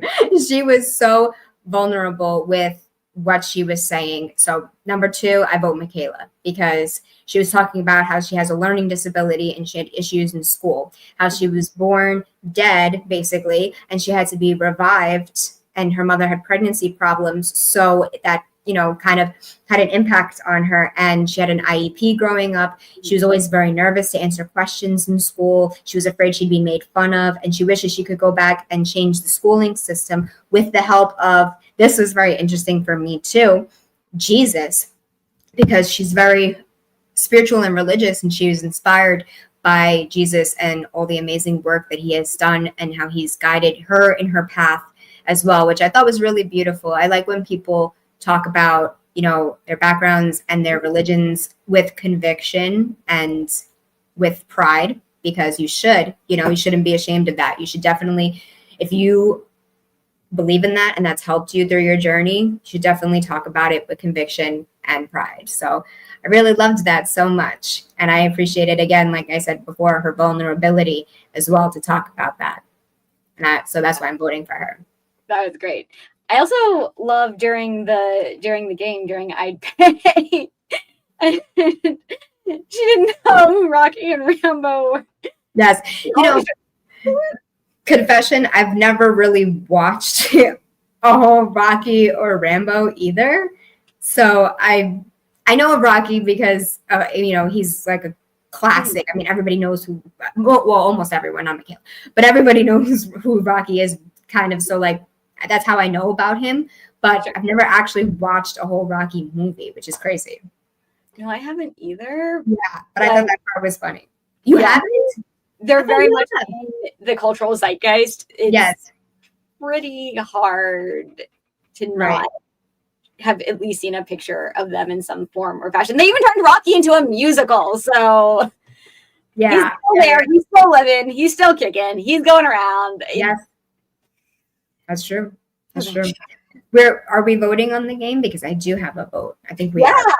Yeah. So, I took some notes down here for that too. I think that Artis probably took the game, because every time he was saying his answers, he picked Conan the librarian one time. Then he picked Freddie as a personal trainer, which would be one of my picks, I think, because that is such a funny, funny and scary could be sight, honestly. Funny and scary. So I thought every time he picked someone, he just seemed so elated with his choices, and he was just laughing and having fun the whole time. And I really liked to see that. I thought it was so nice. He was really looked like he was enjoying himself with the game, and he understood the assignment, basically. I think so. I love watching their faces during the game and seeing what they're seeing and wondering what is their mind seeing and what are they thinking? How are they picturing this? Because I have images in my own mind, but then when I can see the flashes on their faces go from what did you just say to Oh, I know what that character is. Oh, wait, and you want them to do that job? Oh, and they have this sudden realization of what all of these people are, and then they make their choice, and then they start cracking up because it's so funny. It's so like we say the mind of Klein. I think that kind of rhymes. That kind of rhymes too. The mind of Klein is just incredible. I mean, I would never be able to come up with these things. They're just wacky and funny and just amazing. And it's like these pairings are so outrageous, and it's just like, what the hell? And then it's like you get it, like you said, you get it, and then you know what your choice is. And thanks for coming in. Thank you, Ed. Ed, I'm so glad you're on the show tomorrow. Yes, catch up because this was an episode to be remembered. Yeah. So, Sal, did we get your votes yet? I don't know that we've seen your votes, Sal. So get those in there. Connie, I'm not sure we've seen yours. Oh gosh. Oh, Money Chalice 36. Well, the stories I heard are very touching. Amazing to hear people can start from nothing and rise up as best as they can. To also hear about still being loved with everything they can and have. There were some really great stories tonight and lots of vulnerability. Okay. Robert talking about honorable mention. Robert talking about 9/11 as well, and Artis had a story about 9/11 also. But Robert, being a fireman and everything in the FDNY, that really hits home probably more than anybody. So yeah, well, that was his inspiration when his friend passed away on 9/11, who was a writer, and he said, what can I do? I'm over here. I'm a storyteller. I'm an actor. What can I do? And now he's a captain. Wow. Right? That's a story. Yeah. That is a story. So it sounds like he has still a lot of inspiration from his dad and his friend Patty. And it's so cool that he can still carry that with him. And he's not afraid to talk about it and bring it on. Yes, Hassan. Great night. Thank you. The mind of Klein. It's catching on. I like it. My turn. I'm not sure I'm ready. I'm never sure I'm ready. So I have to do it. Go. Yeah. So great night with both Robert Burke and Artis Gilmore picking their grandfathers. And it's so hard because I love where both of them went with this.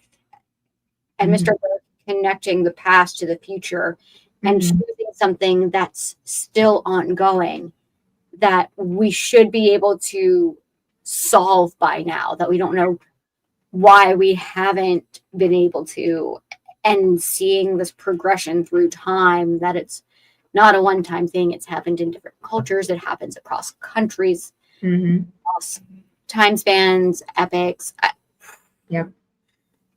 He laid that out really beautifully. But then Mr. Gilmore came in, also spoke about his grandfather, and there were so many connections there. He's got his grandfather, he's got George Washington Carver, he's got Marcellus Gilmore Edson, who invented peanut butter. Carver, much more than just the peanut guy, the peanut scientist. Right. Educator, want to help people out. Also did a lot of work with sweet potatoes and other legumes. I believe he was one of the first people, if not the first person, to encourage crop rotations. I think that's true. I'll have to double check that. Yeah, I'm not sure. That's cool. Yeah. He was very into agriculture, and it was super helpful because now we have all of these products from peanuts. Yes. I know, right? But hearing the conviction he spoke with there and how much that would mean to him, and realizing how close we are to these timelines that seem so distant. That's something I'm always finding very interesting as well, because these things, these time periods, these people can sometimes feel so far removed from us. But then we hear, oh, that was my great-grandfather born in this year, and then my grandfather in this year. And that was only 2 generations ago, 3 generations ago. Right. That's not that long. Right. And then Ms. Skinner came in and spoke about her half sister, the vulnerability in this first topic really throughout the whole night, but this first topic was really touching. And I like that she went with something contemporary. And I know it might seem superficial to some, but we are in a place where digital literacy is important, where media and technology are an everyday part of our life. Exactly. It's just so hard to get off afterwards. That's the problem. It's true. It stays off for 3 days, which is good but bad at the same time. Yeah. But now we're in this world where these buttons and algorithms are a part of our lives and what we're working with. So why not do something recent and go back and say, just keep it simple. Keep it simple. Don't go crazy. Don't get too big. It's true. Yeah, we have a saying. I'm sure many of you have heard the KISS acronym before. And I have some people in my communities who have changed it a little bit. So now it's keep it successfully simple. And I really like that. And I feel that that's a lot what she was getting at with this. Keep it simple. And just really cool to talk about something current as well. We get into a lot of history here. All right, so what about a little bit more contemporary history? Right. And we're all living with these. It's all part of our lives. So why not talk about it? I mean, even us, we're on YouTube right now, you know? Yeah, it might not be as superficial as we first think. It might not be as cosmetic as we first think. And I think she really proved that. But, oh gosh, I'm on this first topic, I'm really torn between Robert Burke and Artis Gilmore. I think I'm going with Mr. Gilmore for topic one.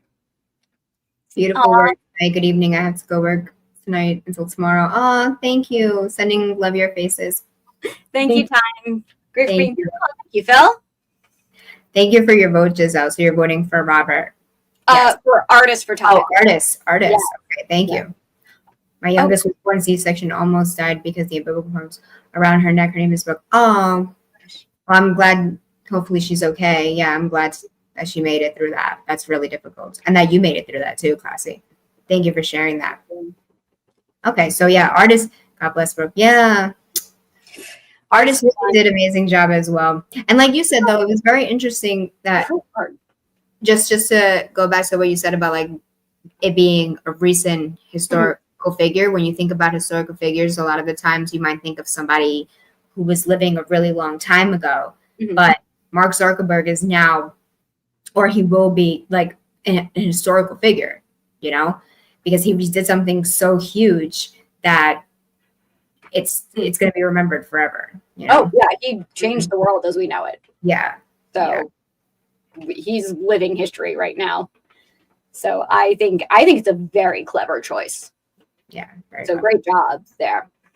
All right, topic 2. Mr. Burke, going back in time. Trying to save Lincoln again. But I really do like the connections he made. A lot of people have drawn parallels between Lincoln and Kennedy and both of the Johnsons that followed them, their successor. So having a little bit more context into that. And the conversation that even followed that between Robert and Avi was really great too. And I think that provided a lot more insight than the typical facts you learn in school or that you see on one of those memes that describe the similarities between Lincoln and Kennedy and between the two Johnsons.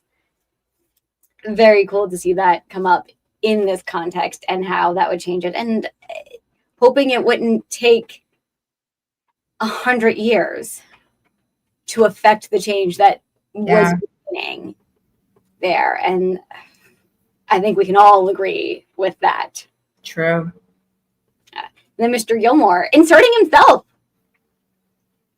That was really cool. Wanting to help people, wanting to educate people. That's the best thing about this network is that they all come back to wanting to help people. That's why they're here sharing their stories. Want somebody to listen, to hear their words, not even just listen, but hear their words so they know that that person isn't alone. So many people have said that over and over again. Right.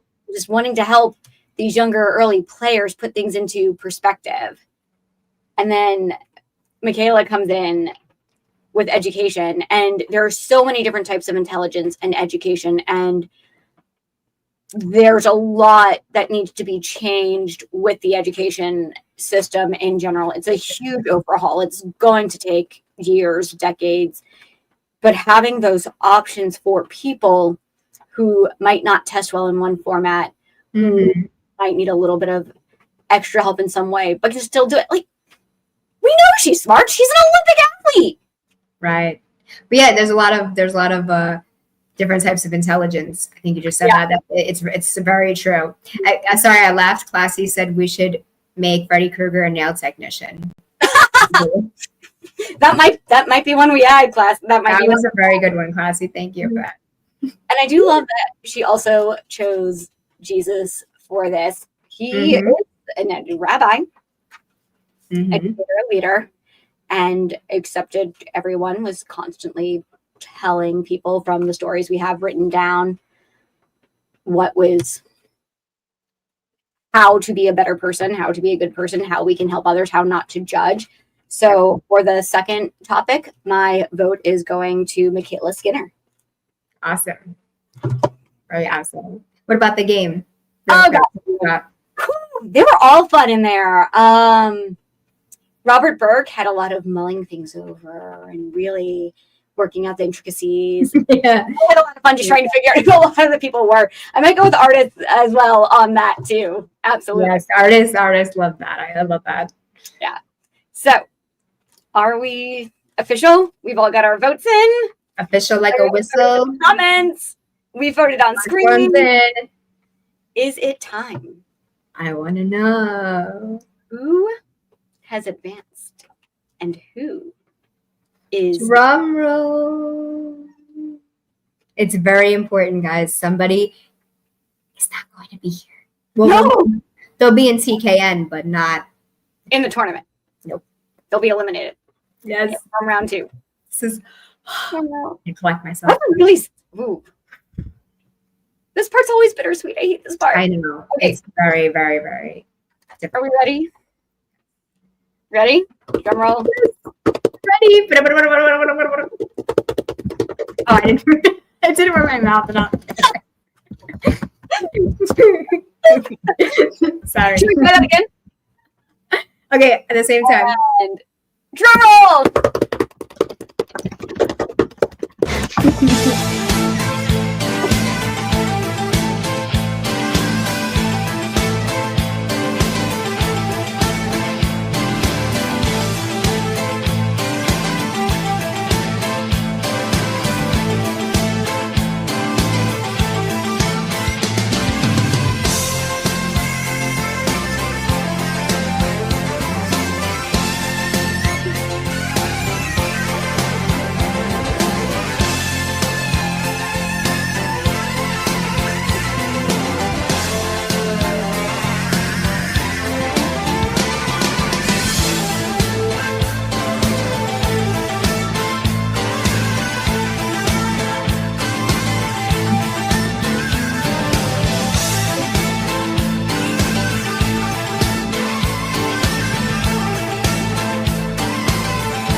That's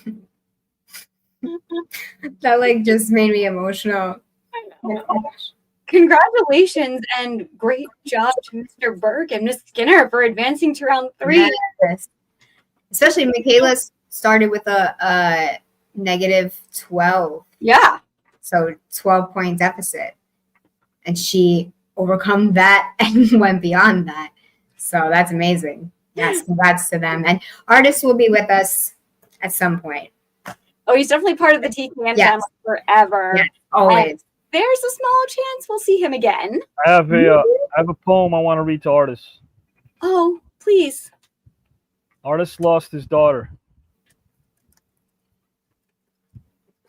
The world feels muted.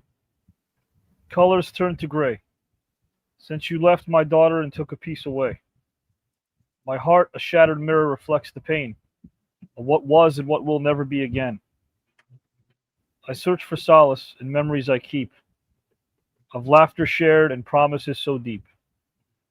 I long to hold you and hear your voice anew, but all I have are echoes, ever true. They say a father's role is to be strong, to shield from her, to right what's gone wrong. But who can shield me from this endless night, this aching void, and this overwhelming blight? Yet even in this darkness, love remains, a burning ember that forever reigns. I'll carry you within a sacred trust until we meet again from dust to dust. Artis is a good father. Not was, it's not past tense. And at the tail end of this broadcast, we've gained a friend in this network. We've gained a friend. Yeah. We'll see much more of Artis in different capacities. Believe me, he's a gentleman, and I'm glad that some of you were able to be introduced to his heart. It's a beautiful thing. Yeah, that was a nice poem, Robbie. Appreciate that. When we're behind the scenes, we're doing a lot of work, guys, who are watching, whether it's writing a poem, whether it's Giselle and Miranda, multitasking with 8 arms, typing, Yeah, basically. taking notes down, You have 16. tireless, or in my case, putting together a video like this because I didn't know who was going to win. I had no clue. I'm editing on my program like a maniac here just to try to get this thing done. But that's what this tournament is. You know, it's a sport of the mind, a center of the soul. And I say we're all winners because even when someone gets eliminated, they take their story, not with them, but they give it to us. They leave it behind.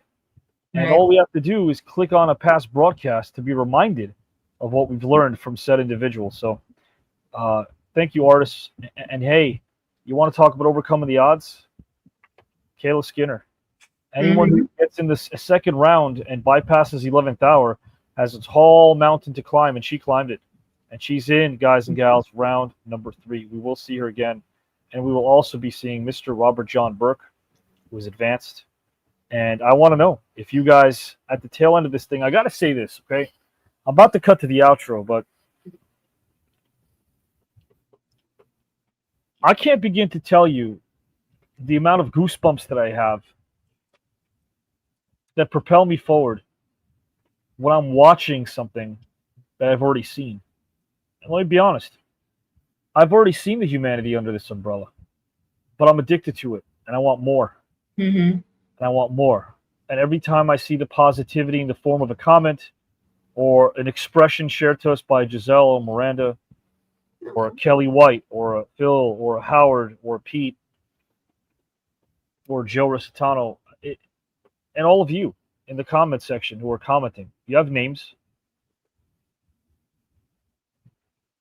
What we earn is what we learn. Do not be blinded by gold, because not everything that's gold will glitter. Right. If it sparkles, it might be nice and it might have substance, it may not. But there is definitely something to be said about knowledge always providing you with the substance that I seek for the rest of my days. This is the place, guys. This is the place. There'll be no stop to this. If we don't get picked up by a big old streaming service in the sky, we're still going to do this. At least until the day I die. And that's a rhyme. But you know why? That's another one. It's because you are inviting us into your living room on a Saturday night. And because we're having a conversation. Because it feels so right. That's it. Guys and gals and pals, for Miranda, for Giselle, give them a hand, give them a round of applause for the work that they do, the tireless work that is seen and goes unseen as well.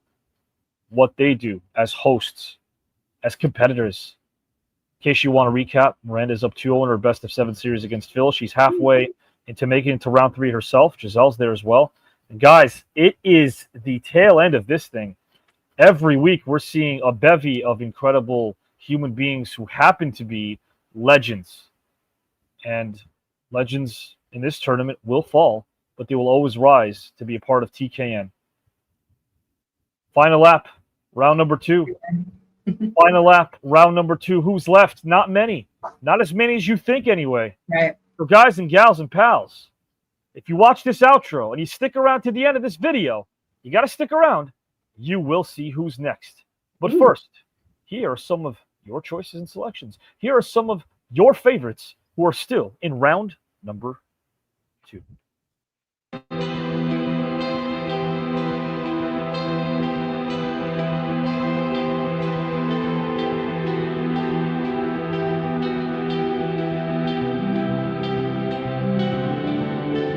Obsession's going to be talent every time. You got all the talent in the world, but are you obsessed? Is it all you ever think about?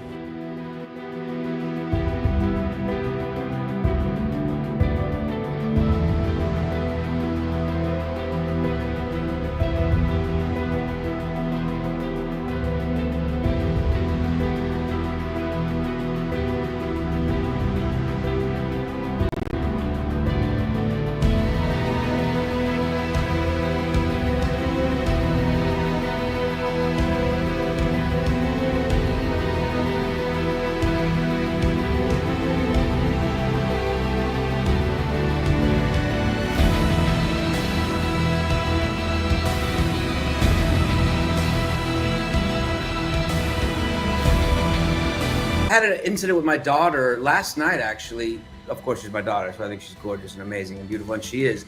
And she's very talented. But when it comes to dance, she wants to get like everything right. And if she makes a mistake or can't keep up with, say, the next girl, she like really beats herself up and gets like, you know, she goes within, she withdraws. And I can totally relate to that. So our characters sort of evolved and developed in that I started to take on characteristics of Al and try to emulate, Ed O'Neill as much as I could, and they loved that. So they started writing more of, Bud sort of becoming his father. And then the relationship with Christina and I just really started to bud because we started having, barbs back and forth, and that stuff really worked. And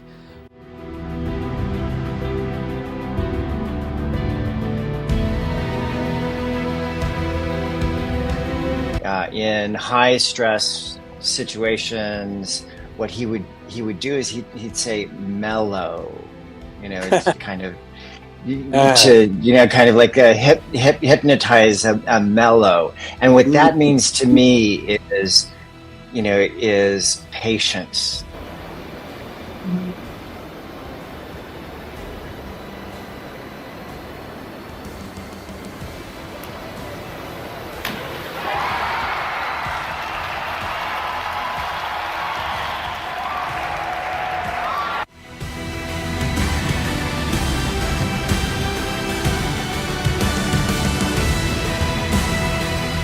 But, are there days where you sometimes wish that you could just go out to the store and not be, recognized, or just walk out, looking like you didn't have to get dolled up or anything like that? And I'm talking more about Princess Diana in that aspect, not about myself.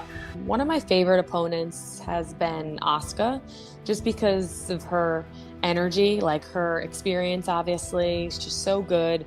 Of course, she makes me look good and vice versa, but like she just has this like aura of energy in the ring, and that like makes you want to like be better.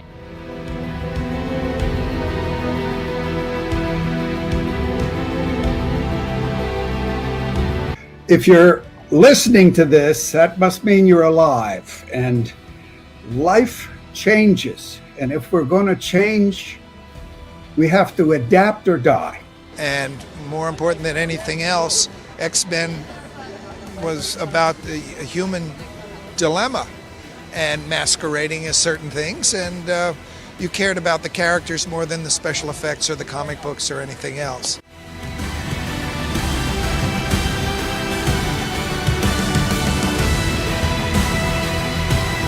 And I took the road, I took the one less traveled by, and that has made all the difference. And I look at this poem and relay it to Dr. King's journey. You know, he is, if he had not had, you know, the people and the support during that era to lift him up and help him move the platform forward, then who knows what the world would be like.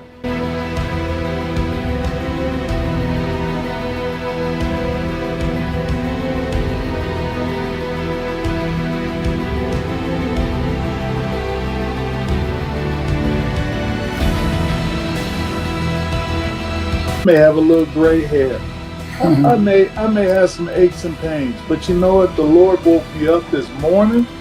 I'm in this damn game right now, and the fact that I get to meet people outside of what I've done as a professional basketball player, when it's all said and done, I'm a human being just like everybody else. This has been a roller coaster ride for me, from a fat kid to a skinny kid to a kid just from the streets to go to Hampton University Institute, whichever you want to call it, to do the damage that I did, because I didn't like playing basketball. I loved football, but my first freshman year in school, you couldn't even think, you would look at me and say, that boy can't play. But when you saw me my second and third and fourth year in college, I was part of the best.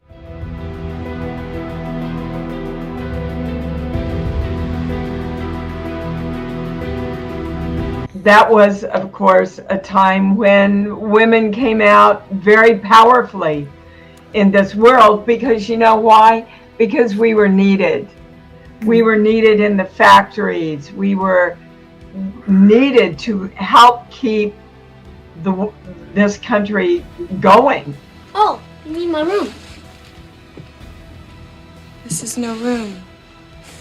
This is an accident. I was, reorganizing. I can see that.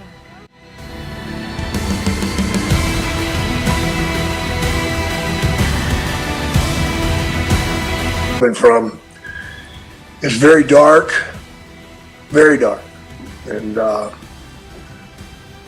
my childhood was very dark.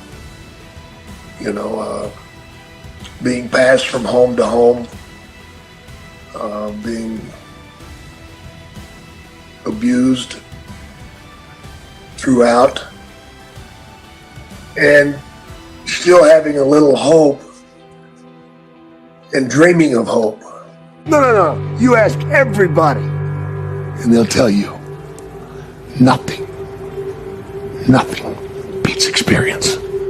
Now, when you talk about experience, brother, I've been there, done that. I wrote the book. I pissed on the book. I burnt the book.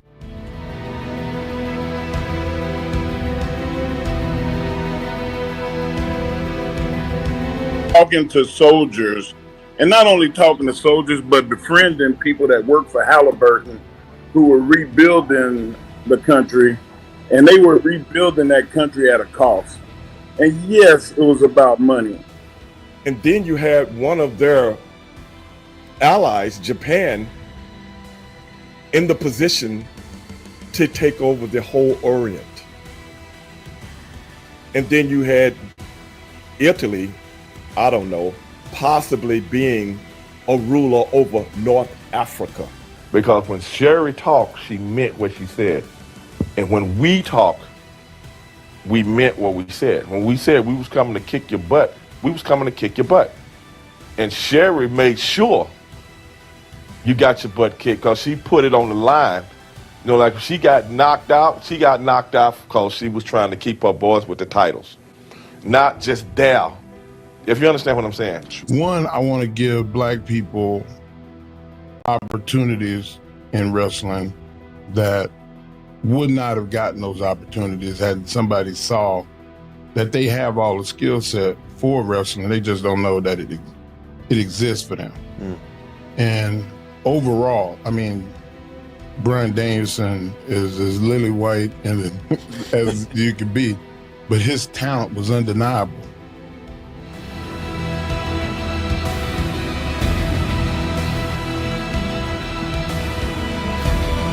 At the time, he said Kennedy had sent a reporter named Gene Daniel to me. Gene Daniel and I were meeting at the time word came Kennedy had been killed. At that time that happened, and Gene Daniel said this, Castro looked to the floor, didn't say anything for like 2 months. Now it's 1998, and the American dream lives on in Minnesota as we shock the world.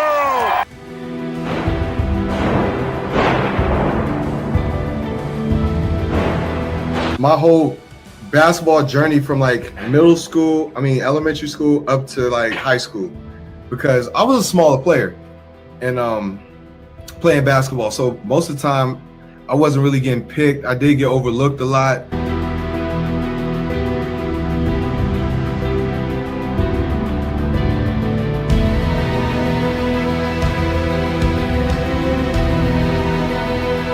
In a man and woman relationship, there's perpetuating gender roles. So the man is usually seen as the provider, usually seen as the protector, right?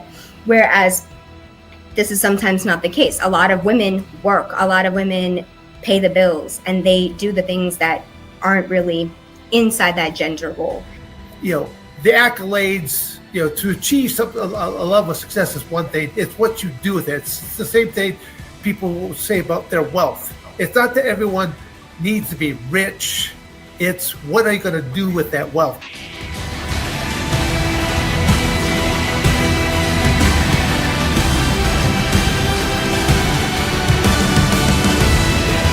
Also having to do with Cleopatra. So she has been a source of controversy, a source of inspiration, a fashion icon, a political icon, a feminist icon, a women's empowerment icon for centuries and centuries, which I think is really amazing. Okay, Muddy Waters was awesome. Nobody forgets about chess records, but Muddy Waters, they came over to see him and learn from him, and then the Rolling Stones returned the favor and brought Muddy back, you know, and paid for everything, and Muddy was back over again.